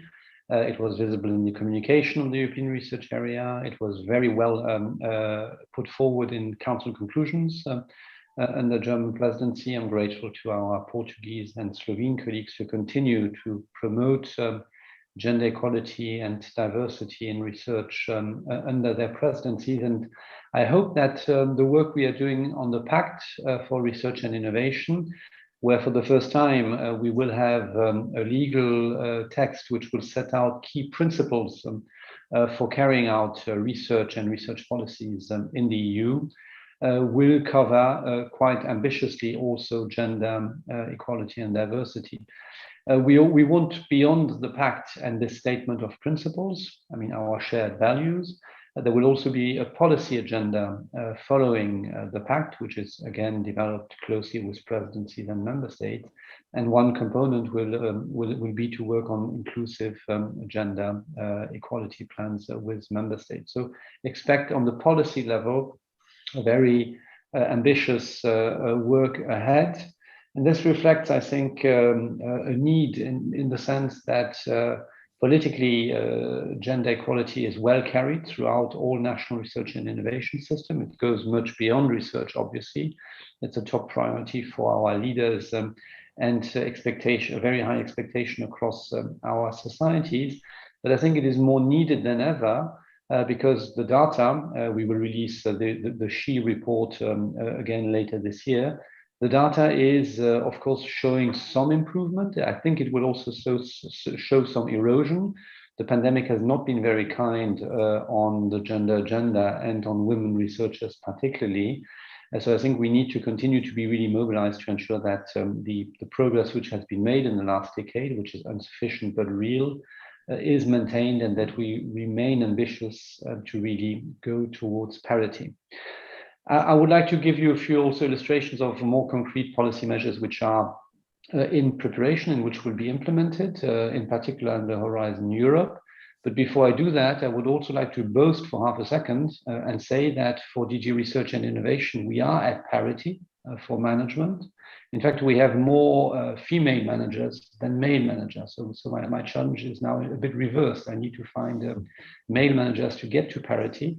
But that I think is really a particularly good development. And I observe in this department, as I've seen in other places in the Commission, that parity changes the quality of management. I think there's just so much evidence, including empirical, that I'm really pleased that now the DG is at parity and in fact a little bit above in terms of female management.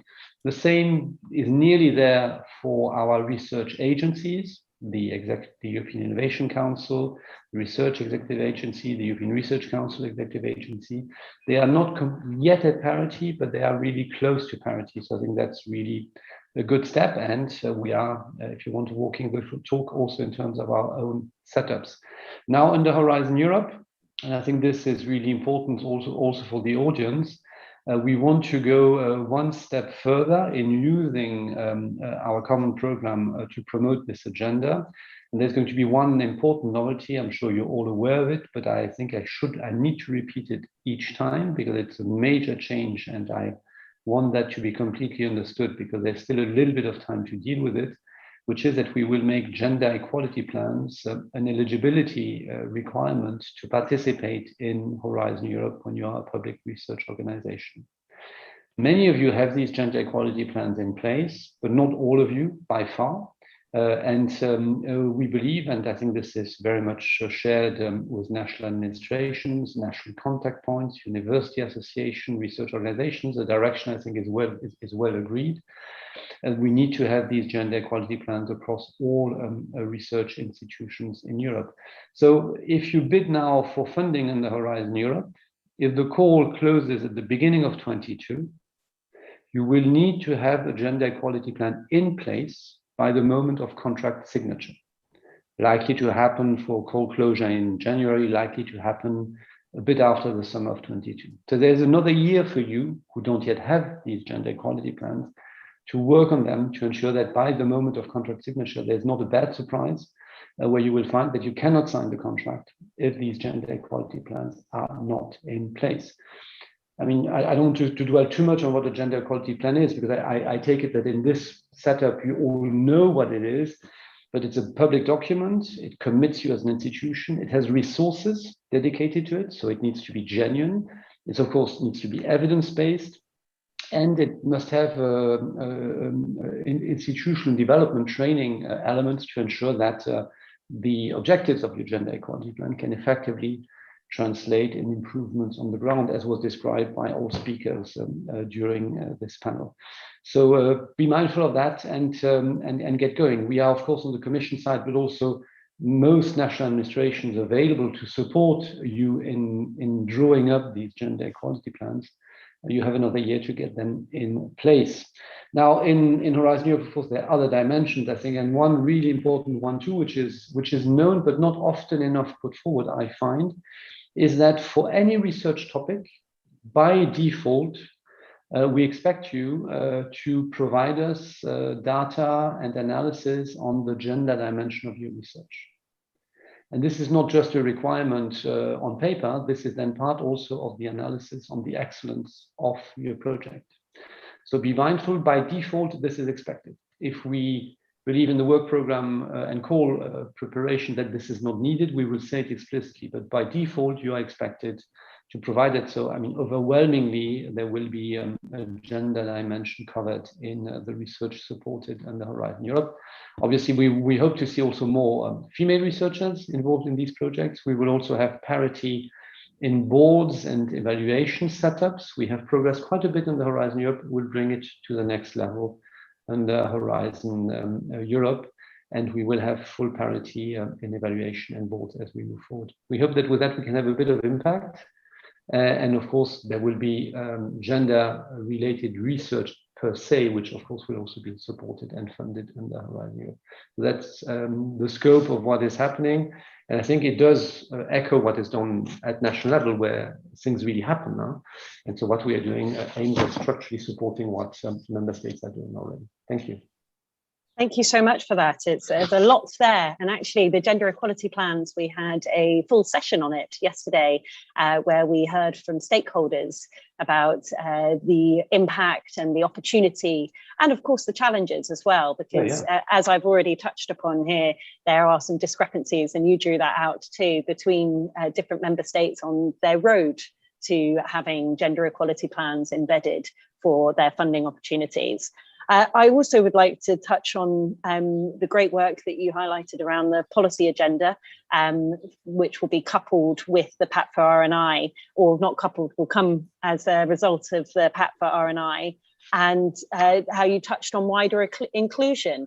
I think that, again, echoes a common theme across these 2 days, where it's taking a step beyond gender equality. Yes, gender equality is really important, but there's an intersectional dimension to this as well. And we must look at diversity and inclusion beyond just the gender dimension. So that was really heartening to hear. I think you've actually set us up very well for the next discussion topic there.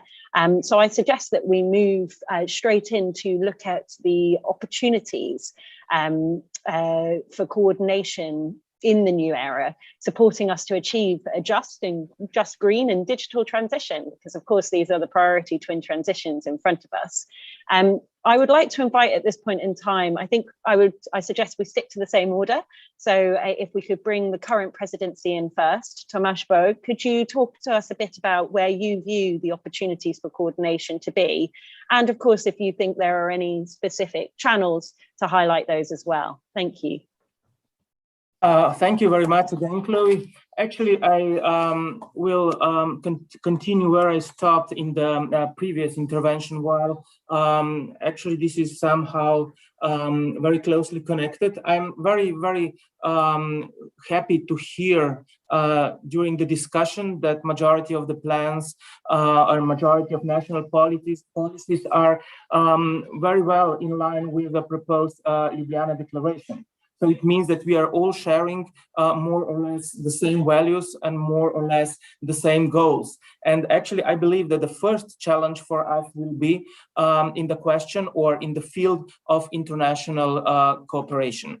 While the gender issue for sure is one of the topics which actually somehow connect or somehow trigger the countries internally, so inside the EU, but at the same time, it is of crucial importance for the international collaboration. While there is a very, very clear goal or focus of the era, and that we should focus on the common values, common goals also in the international collaboration. So actually we should and we have to share our views on gender equality also with our partners in the field of international collaboration.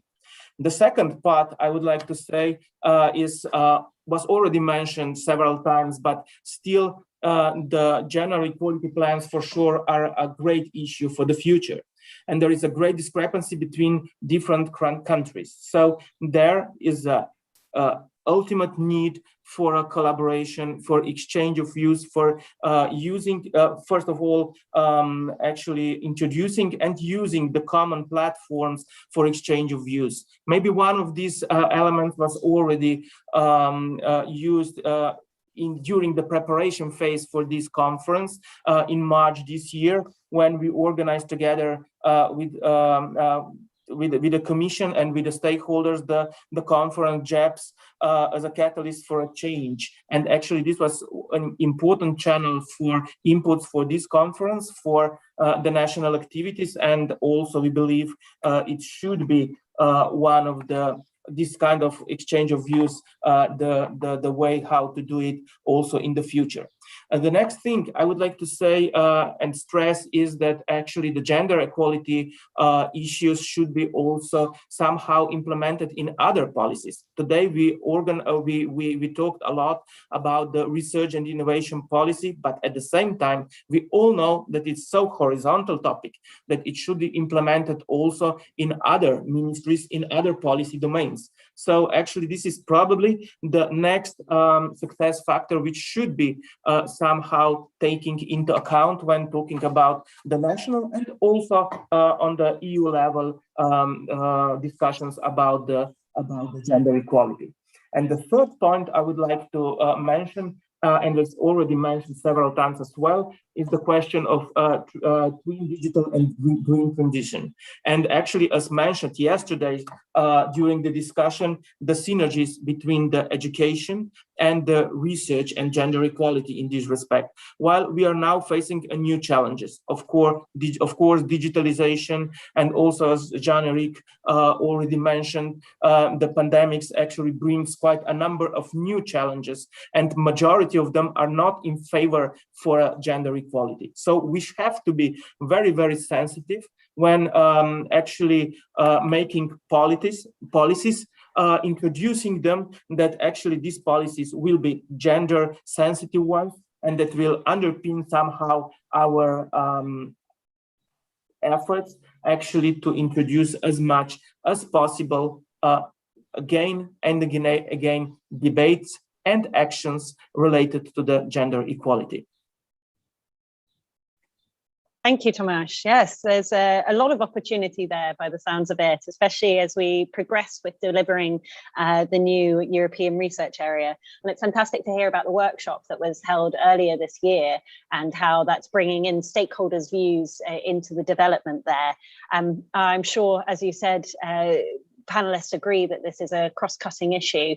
And so where can we learn not just from each other in research and innovation fields, but beyond that? How can we look beyond research and innovation into other areas and learn across the different fields? Without further ado, though, I'd like to bring in Helena Pereira to talk about it from a Portuguese perspective, where perhaps you see you can build off of the great work that you've already conducted under your presidency, and we can take that forward into the further delivery of the era. Thank you. Yeah, thank you. Well, the ERA communication puts gender equality as a core value. And as such, it is a long-term and a really constituent part of the ERA. And gender equality, therefore, is to be taken into account on the same footing as open science, digital skills, research assessment, diversification of research careers, multiple career paths, and many other aspects. We know that digital and green transformation will deeply impact globally and also the new era, and will generate losses, of course, but also new opportunities for jobs and research and innovation. In this context, stimulating policies for women to pursue their studies and to engage with research in relevant fields will be critical, we think, to enable a just transition with no one left behind. To support the development of the new era, of course, several very relevant instruments are already on the ground.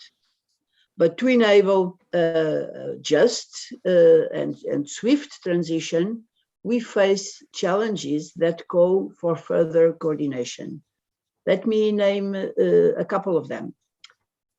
First, exploiting synergies between the several European instruments and mobilizing other EU policies and programs so that we can maximize positive impacts. Also, ensuring a transversal, human-centered and inclusive approach based on common European values and ethical principles, of course, including gender equality. And also triggering new gender-sensitive policies to counter gendered competence gaps. Well, within member states, we need to involve all the relevant actors, research funding organizations, research performing organizations, researchers, innovators, with a renewed focus on gender equality and mainstream, including gender equality plans and integration of the gender dimension into the R&I context. Jean-Éric already told very important things about the implementation of these gender equality plans within Horizon Europe. Specifically, I think the research funding organizations should set advanced measures for a non-gender biased allocation of research funding. Of course, this is, for instance, in our case, an issue that we are very much involved in and pursuing with great attention. Between member states and the Commission, we have, of course, to strengthen the strategic interaction in all possible fora, in the Council, as through the dedicated ERA group and through synergies among other ERA groups as well, advising Iraq, the Council, and the Commission. Ensuring that this topic's discussion is at the level of the strategic committees, and acknowledge concrete measures concerning gender equality at the level of Horizon Europe. Namely, and we heard that from Jean-Éric, the gender equality plans, and also the widening and ERA part of Horizon Europe in implementing 2 calls for gender equality. Also, and to finish, we need to combine the European higher education area and the ERA. This is a crucial aspect in our belief. We should exploit synergies and more joint actions that may further allow for a knowledge triangle approach, linking the need for new skills to the new opportunities for research, in particular stemming from the green and, of course, digital transition. Thank you. Thank you. I like that little image of a knowledge triangle approach. I think that's quite a good way to depict it. And it's interesting to hear your emphasis on policies as well, similar to what Tomasz had spoken about on there. And actually, I'd like to touch on the twin transitions, how you mentioned it's a global consideration. And I think that ties in quite well with the recent communication on the global approach too. That we've heard on research and innovation, and what work will be undertaken under this presidency and the coming ones to implement that. I'm conscious of time, and we have 10 minutes, and I want to hear from all of you. So Sebastian, I invite you in, but please, if we can keep it as concise as possible without stripping out of the important content, please. Yeah, I will do my best. Maybe I really appreciate what the previous colleagues said about the new era. And to my opinion, I will focus maybe on in the new era, but also in the Ljubljana Declaration. There is one focus in which I'm fully interested at the moment. Because it is in the strategy of France, and it will be in the strategy of France as a presidency for European Union. It concerns the paragraph dealing on gender-based violence and harassment. And to my opinion, we have to catch this topic that is very, very important for the society, but also for the education of the youth that are now in our universities. To my opinion, it's our responsibility to take into account the evolution of the societies that aim ambitious policies about equality, fight against harassment or any type of violence. And it is a huge responsibility for the governments, for the UE, but also for the universities. I would like to, maybe 4 goals are the most important to my opinion. The first one is a massive and systematic training of members of the higher education community. It means students, of course, but also all permanent staff, but also the people that are governing the universities, rectors and presidents. The second concerns the professionalization of a reporting mechanism dealing with equality, violence, harassment. We need to build new services within universities in order to let the students having the good door in order to say, okay, yesterday there was a problem during an internship, there was a problem during a stay for my studies in France or abroad, there is a problem with a professor and so on. The third thing is the communication. There are already many devices, tools inside the universities, but most of them are fully unknown by the student. So we have to communicate at the local level, but also at the national level in order to let the students having all the opportunities to declare any trouble about that topics. And the last one is the promotion of initiative taken by students. They have many ideas. They have already made a lot, but it is at the very small level. So now how to encourage this initiative to have a larger level and eventually a national level. And just to finish, it is ambitious, of course, but it is our responsibility. But I'm sure that we will succeed in making the zero tolerance the general rule in all universities and institutions. And I really appreciated what said Tom Tomasz, about a catalyst for change. I do believe that what we are doing today, but what we are doing during the presidency of European Union, we are catalysts for change in the topics of equality, harassment fights, and the fight against all types of violences. Thank you. Thank you. What a great message to end on, and hearing the unity across the previous presidencies into the future is also really a positive sign that we can keep the momentum going. I think your emphasis on gender-based violence, it chimes very well with the Ljubljana Declaration, as you've mentioned. There's a focus on there. And also I like the focus on the youth and how we can ensure that we embed these practices in youth. That's something actually that yesterday in the stakeholder session, the president of CESAR, the Conference of European Schools for Advanced Engineering, Education and Research, emphasized as well. He linked the fact that we must embed these practices from a education perspective, and it links to the synergies that Helena also touched on here as well. Okay, thank you. I would now like to welcome Jan Husak to briefly touch on where he thinks there could be opportunities. Thank you.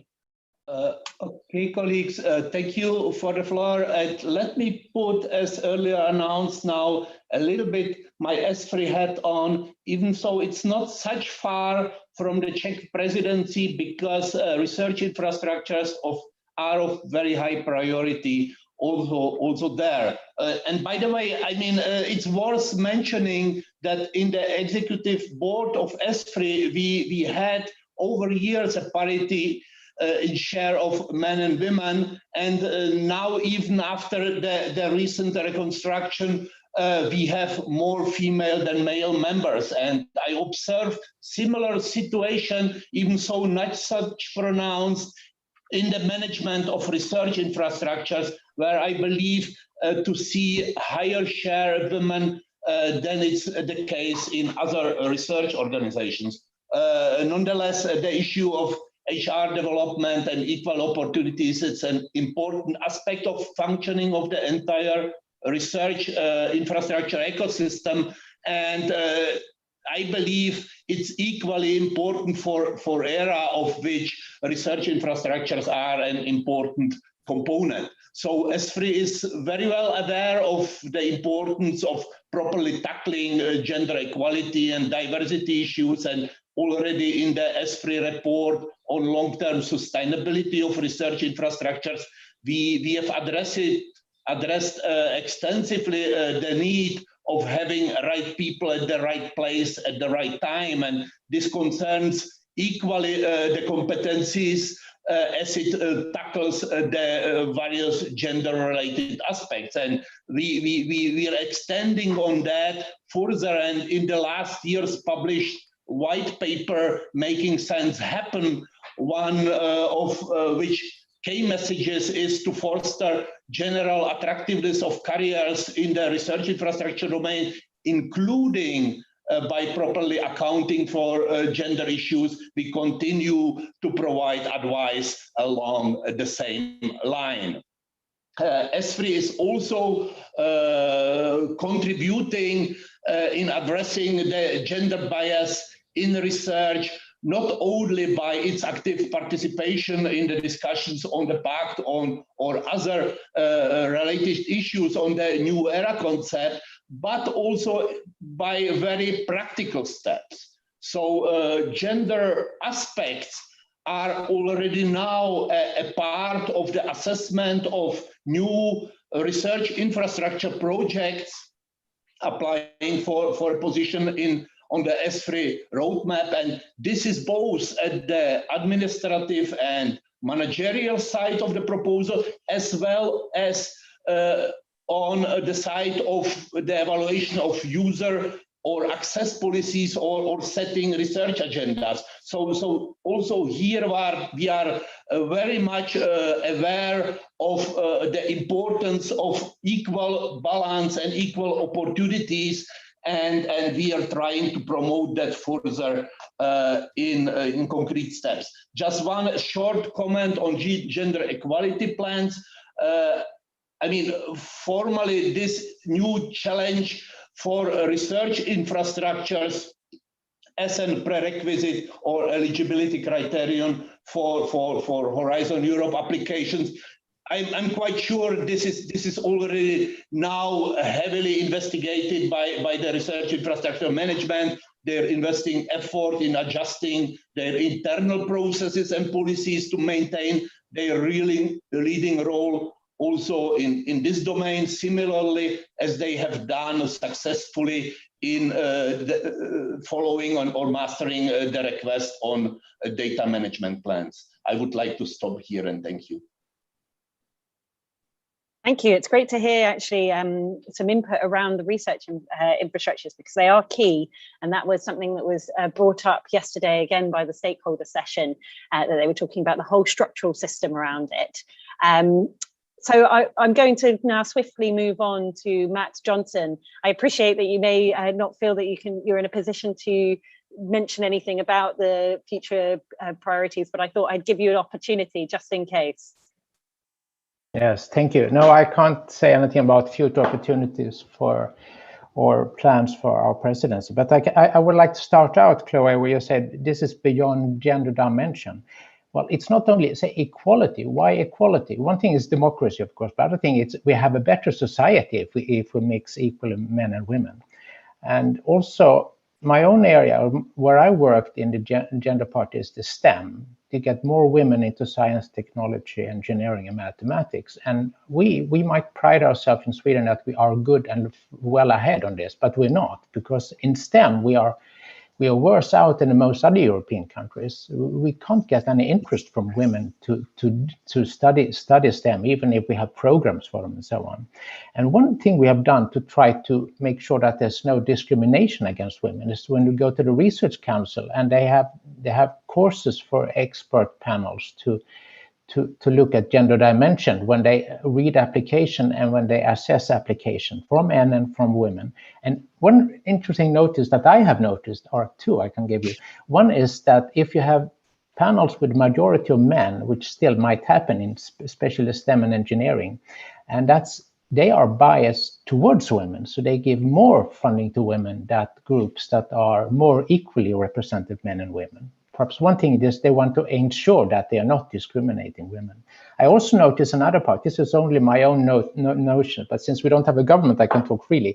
When doing this, we want to have women represented at all areas. And for instance, in areas like engineering, where we have very few women, we have a tendency to overuse women. We recruit them to our panels, recruit them to our boards, so they don't have much time over to do their research. And that's also working against their own scientific future. So we have to be cautious too and listen to the base, as I say, what do they want from us? I also, since now I'm going to hand over to the next commission, as you mentioned, Horizon Europe, as you mentioned, that we have to have gender equality plans for when we have a contract adjudication, and Horizon Europe is the big opportunity for Europe. Now this is the biggest research program in the world, so if we want to do something together, this is the opportunity to do it. Thank you. Thank you. Yes, that was really helpful introductions, and interesting again that you mentioned the emphasis of women researchers ending up becoming overdrawn upon in relevant boards, because this again has been a common theme that's been discussed in this across these 2 days. And actually, where do we want to assess what do we mean by gender equality within research? Is it just researchers within pure research, or is it the broader structure as well? So that's interesting. Exactly. Can I ask that?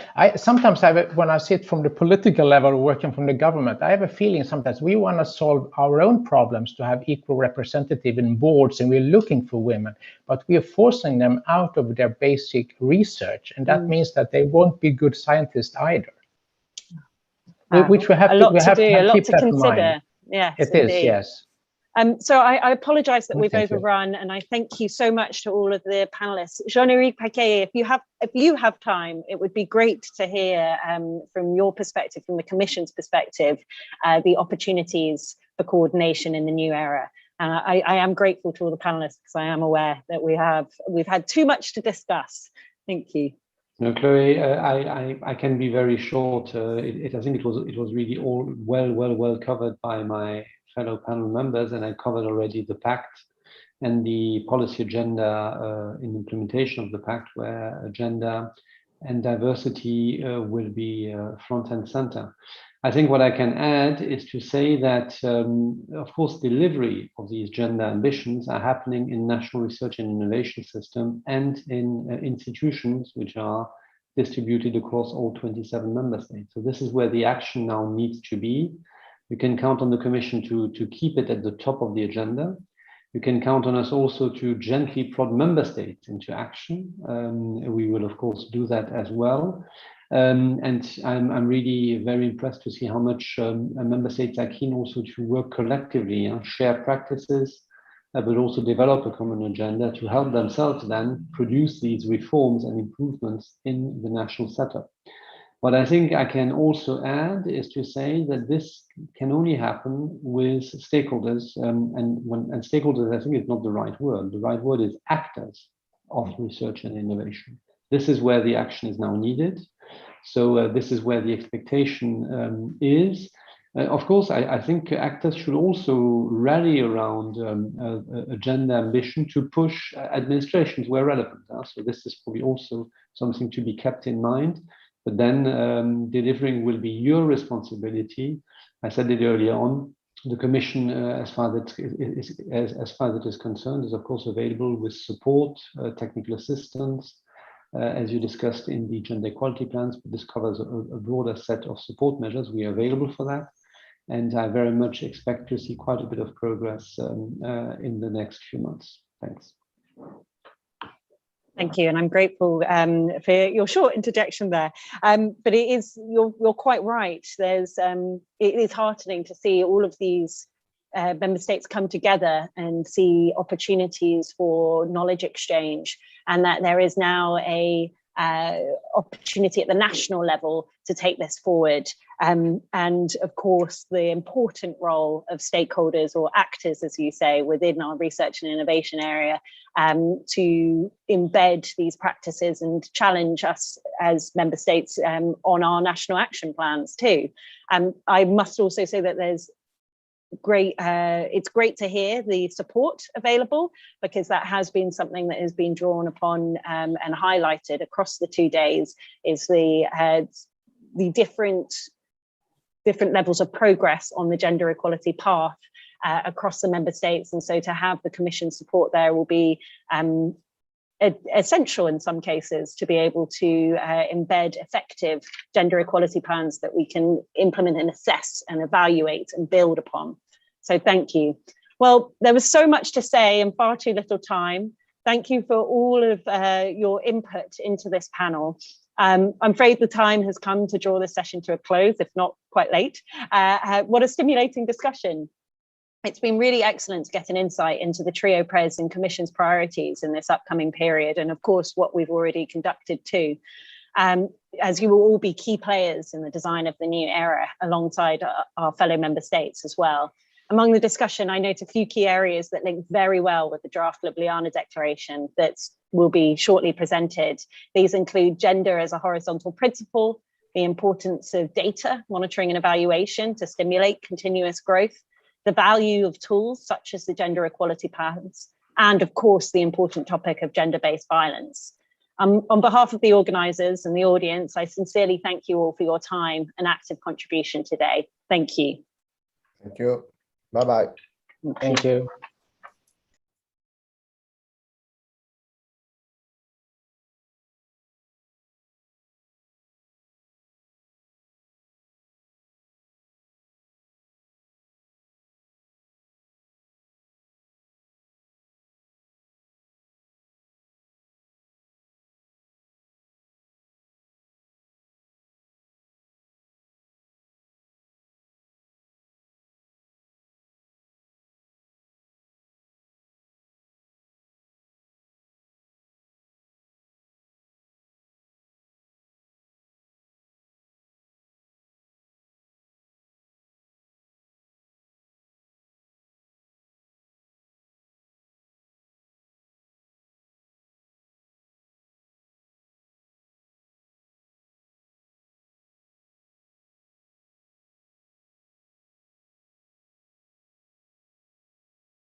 With great pleasure, I now welcome Peter Velasco, the head of the Science Directorate at the Slovenian Ministry of Education, Science and Sport, to present the much-trailed draft of the Ljubljana Declaration. I'm sure we're all eager to hear more.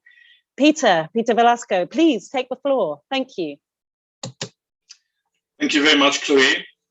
Dear ladies and gentlemen, dear colleagues and partners in developing the European research area, yesterday and today we have been intensively discussing many different aspects of the gender equality thematic. Very warm thanks for such a rich debate and recommendations from so many distinguished speakers in the last 2 days. We are very glad that the discussions clearly confirmed the need for more systemic changes in this area, and most of them are already addressed in a draft of Ljubljana Declaration on Gender Equality in Research and Innovation, which I will shortly introduce now. A process of the preparation of this draft has been very dynamic and constructive.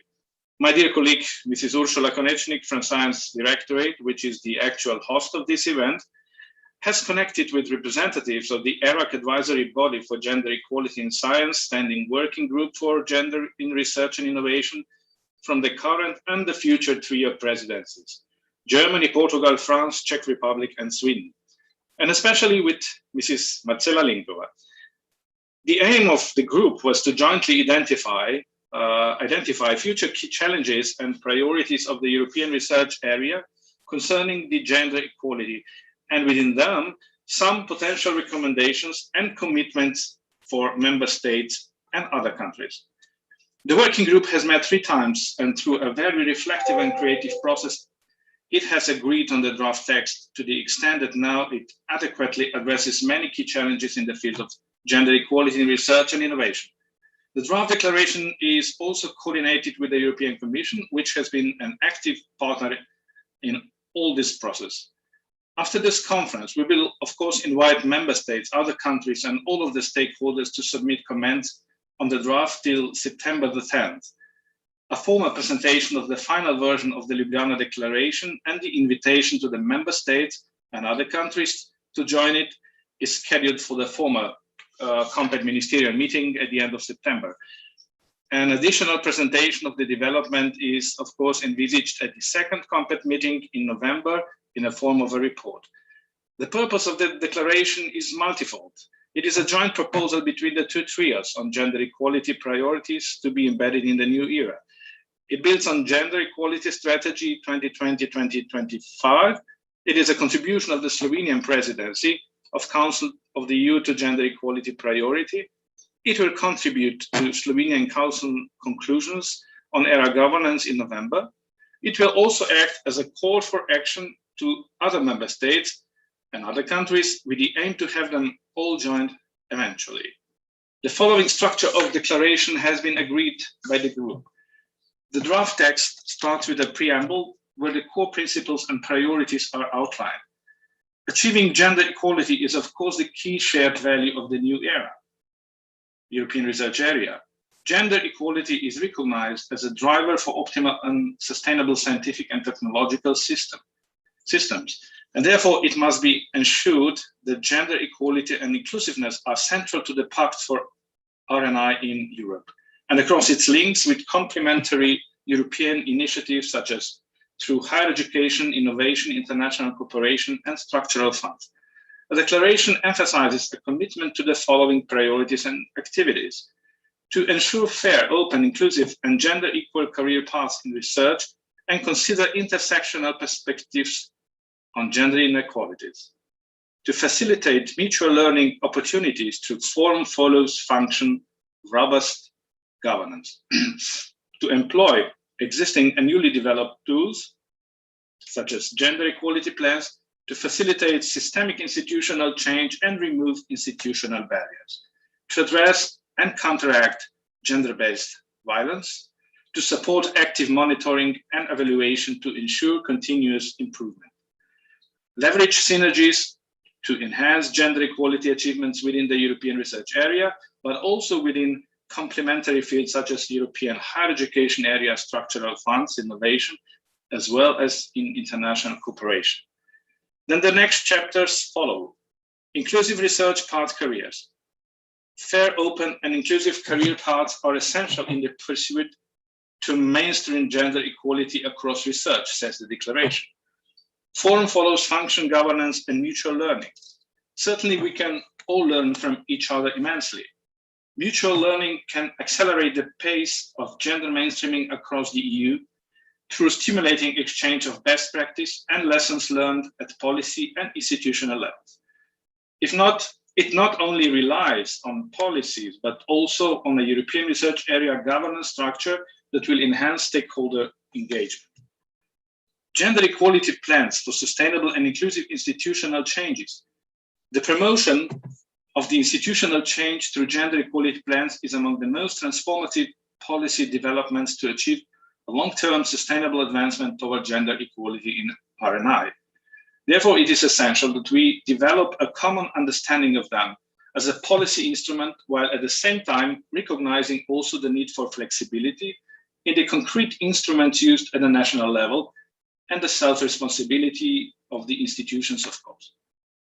Gender-based violence in higher education and research, including sexual harassment, is a serious and under-recognized issue with severe negative impacts on study and career outcomes in research and higher education.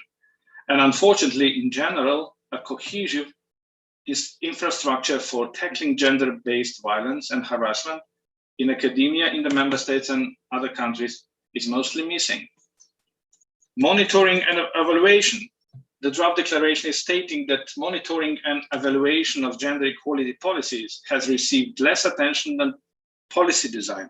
And that is maybe one of the reasons why progress has been slower than it should. It further notes that there is indeed an urgent need to develop tools for the monitoring and evaluation of national gender equality policies in RNI and gender equality actions, including gender equality plans. Importance of synergies. The declaration determines that gender equality can be mainstreamed through leveraging synergies and stimulating mutual learning. The European research area has the opportunity to influence the European higher education area and structural funds, as well as international cooperation achieved through the European global approach. And then conclusions. Research and innovation for the just transition in Europe. In the conclusions, a draft declaration points out that COVID-19 pandemic highlighted the fragility of gender equality gains with adverse effects hitting women disproportionately and threatening to erode the advances of recent years. Therefore, the assessment of the impact of COVID-19 on women's and men's research careers is essential, and it is vital that the resulting policy solutions include gendered and intersectional analysis as a default. Also, the European semester and the Recovery and Resilience Facility must ensure fair and equitable reforms and investments to counteract the negative gender impacts on women and other vulnerable groups. As the conclusion, a draft declaration expresses the commitment that the supporting countries should work together with the European Commission and other stakeholders to achieve these goals, leveraging the Gender Equality Strategy 2020-2025 and the Gender Action Plan 3. It calls on all countries to join in setting ambitious targets and goals to support the advancement of gender equality in the new renewed European research area. This is in a nutshell. On behalf of the Slovenian presidency team, I wish that as many countries will join the declaration as possible, and especially that its implementation will be even more efficient. Thank you for your attention.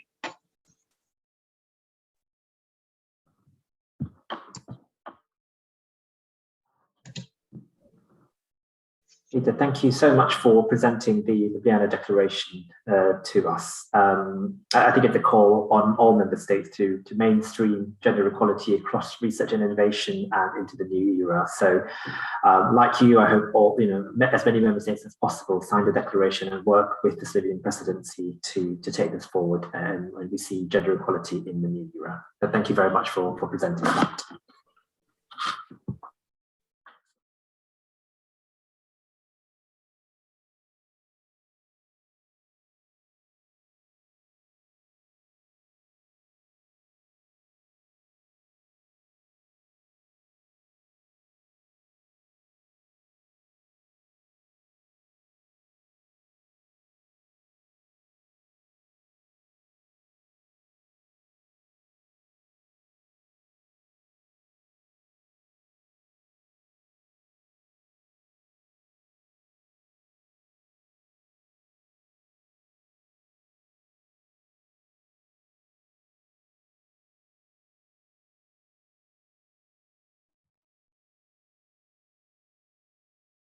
We're now going to go into the final remarks from the Gender Action Project and the Slovenian presidency. And first, we have closing remarks from Marcela Linkova, the Gender Action Coordinator and the Chair of the Standing Working Group on Gender in Research and Innovation from the Czech Republic. Marcela. Good afternoon. Once again, tremendous thank you to the Slovenian presidency and all the speakers from national authorities, umbrella organizations, research funders, and the current and future presidencies. Also our moderators, Gary Loke and Chloe Lyonos, as well as the other colleagues in the background who have made this joint conference a reality. And also thanks to all of you for joining us over these 2 days. There are 259 participants in this online conference. So I think that shows huge interest in the European landscape. And I'm sure that you're equally saddened as I am that we could not meet physically because it would have been wonderful to chat yesterday with all the participants over a glass of Prosecco in the beautiful city of Ljubljana about the next steps, strategies, priorities, and cooperation for the immediate future. The first time I came to Slovenia was in 2005 to give a keynote on gender equality in research at the European Forum for Early Career Researchers in Ottočec. And in his closing remarks at the time, the commissioner remarked that the Commission would be introducing support to relocate wives and children to ensure the well-being of mobile researchers. So you can imagine that this did not go well with the early career women researchers, gay or straight, in the auditorium. And this allows us to realize how long we have come in those 15 years, because this level of implicit bias is very unlikely to be demonstrated at high policy level today. In the 15 years, we could say that a lot has really been done, that a lot has changed. But when you look at it from the perspective of the early career researchers who were there in Ottočec, the change is actually extremely slow. So we have to do better. We now have the instruments. We have a much better scientific understanding of the nature of change processes in organizations, of the psychological underpinnings of the change processes at the individual level. We also have, on the one hand, growing political support, as we have also seen it here over the last 2 days. But on the other hand, we also have the danger of slippage, backlash, and attacks on human rights, including especially the rights of transgender people, including trans researchers, and also attacks on the scientific discipline of gender and feminist studies as a whole. So we must do better, but we also must persist. With the Ljubljana Declaration, we have an important roadmap for action with gender mainstreaming at the core, with priority topics including gender-based violence and research careers, the main instrument being gender equality plans. And all these were extensively discussed over these last 2 days. The declaration also addresses the ERA advisory structure and ERA governance, which will be negotiated during the Slovenian presidency. And I really want to hope that with gender equality being a priority topic for the presidency, that it will also be high in these governance negotiations too. I urge all the stakeholders involved to consider that gender equality is an affair that cannot be in principle finished, only improved. And experience shows us that it can only improve if appropriate structures are in place. Otherwise, it always slips. The declaration is backed by the current and future trio presidencies, and I'm really happy that this achievement could be made. I am also certain that other member states will join this demonstration of political will and make sure that gender equality is a strong priority for European research, not only on paper, but in reality. That we will continue to work at the European policy level, reinforcing our engagement with other stakeholders in the ERA umbrella organizations, but also in the Velvet Triangle, to use Alison Woodward's concept, with gender and feminist researchers and practitioners. I want to give homage to the incredible community of people in Europe who are working both at the institutional level, in various working groups, advisory groups, and at the policy level to improve the life and work in research to be more gender equitable. I also want to urge all of us to support young girls and women to go to research and innovation in all fields, because recent examples abundantly show that when women enter, we get research results that are responsive to women's needs, to women's bodies, to women's health. And this helps to close the gender data gap and address the gender dimension in research. And this pertains to other axes of inequality too. Representation does shape substance. To close, it has really been a tremendous privilege to work with the Slovenian presidency, as well as colleagues in Gender Action and our advisory boards to prepare this conference. I thank you all with all my heart for these 2 days and for all the work that is going on. Thank you.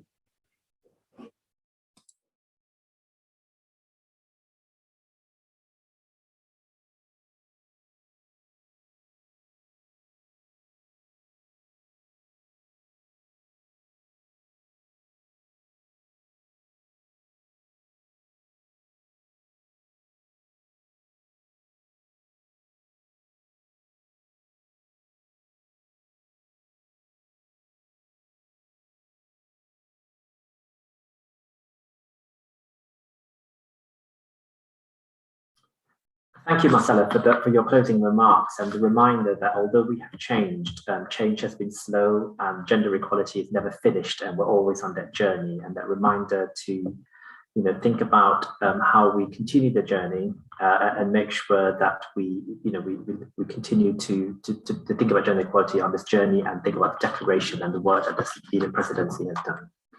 On that note, we will hear some final remarks from Tomáš Bo, Director General of the Science Directorate of the Ministry of Education, Science and Sport of Slovenia on behalf of the Slovenian presidency. Tomáš. Thank you very much, Gary, for a word. Actually, dear participants, it's my great pleasure and honor actually to be the last speaker in the first event of the Slovenian presidency. Actually, it's a great challenge what to say new about 2 days of such a great discussions and so many new and fruitful ideas and debates. Maybe I would like to start with one remark that quite a number of issues we have opened today and yesterday were also included as a part of Slovenian presidency activities during our first presidency.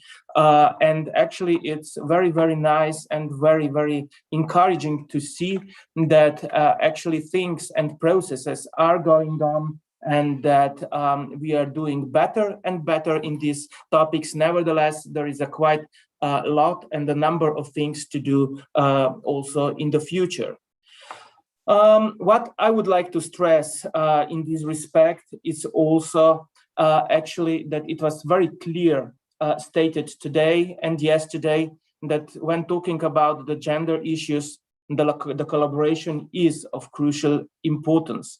So the collaboration between the policies, between ministries, between European Commission, and between stakeholders, or as Jean-Eric said today, between actors, while at the end of the days, the actions counts. And it is important that the ideas, after that, the policies, and after that, the real actions which change the world are actually doing together, that we are communicating, that we are exchanging our views, our ideas, and this is for sure one of the key elements for success of the future. The next part I would like to mention and I would like to stress is the very clear that actually the gender issue is an important element of era governance, of future era governance, which is also in the focus of Slovenian presidency. We all agree that the questions of gender equality, the gender issues are long-term work, which actually has to pass from one presidency to another. And I believe, and it was very clear from today's and yesterday's discussions, that this is the case in our presidencies. So Portuguese colleagues, Slovenian presidency, also 3 next presidencies. And I also believe that actually in the 3rd Slovenian presidency, somewhere in the future, we'll have quite a number of things to discuss and see how they were realized in the years that will come. Actually, I would like to mention declaration as well. It is one of the very first outputs of Slovenian presidency. It is important as a document, but it is important also how it is prepared, how it was and it will be prepared. Actually, it is a work of quite a number of people, of 2-3 presidencies, of number of stakeholders, and I also believe you will participate in its final creation as well. It was very clear from discussions today and yesterday as well that actually we more or less all support the focuses of the declaration.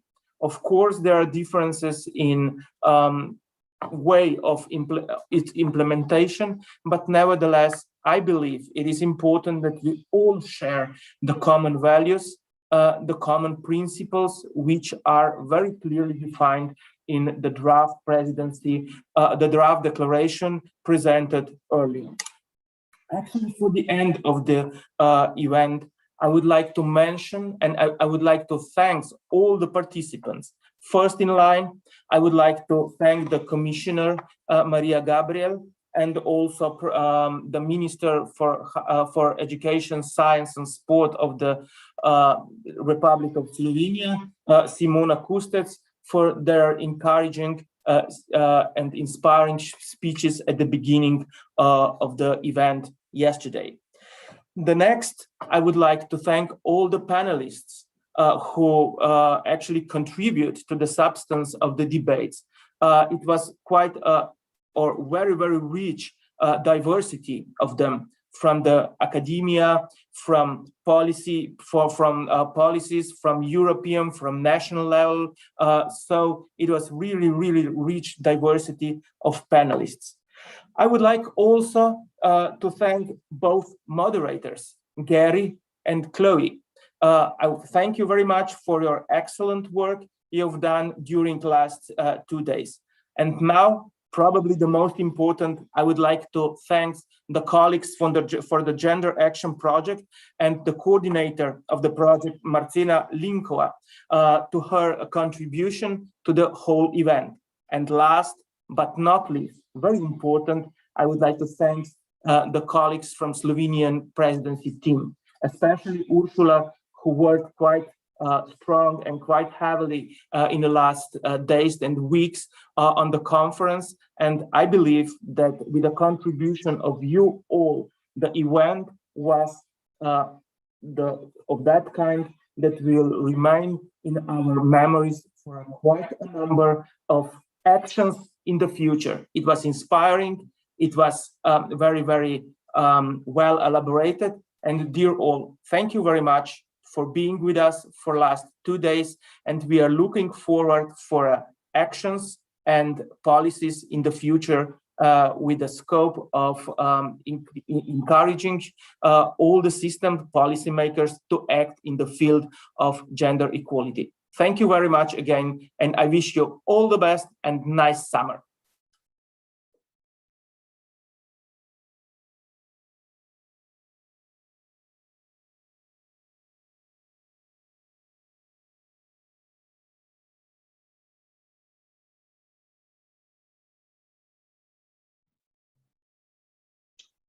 Thank you, Tomasz and Marcela, for closing that off. And thank you for the kind words as well. It's been an absolute pleasure moderating these 2 days and being part of the stimulating discussion.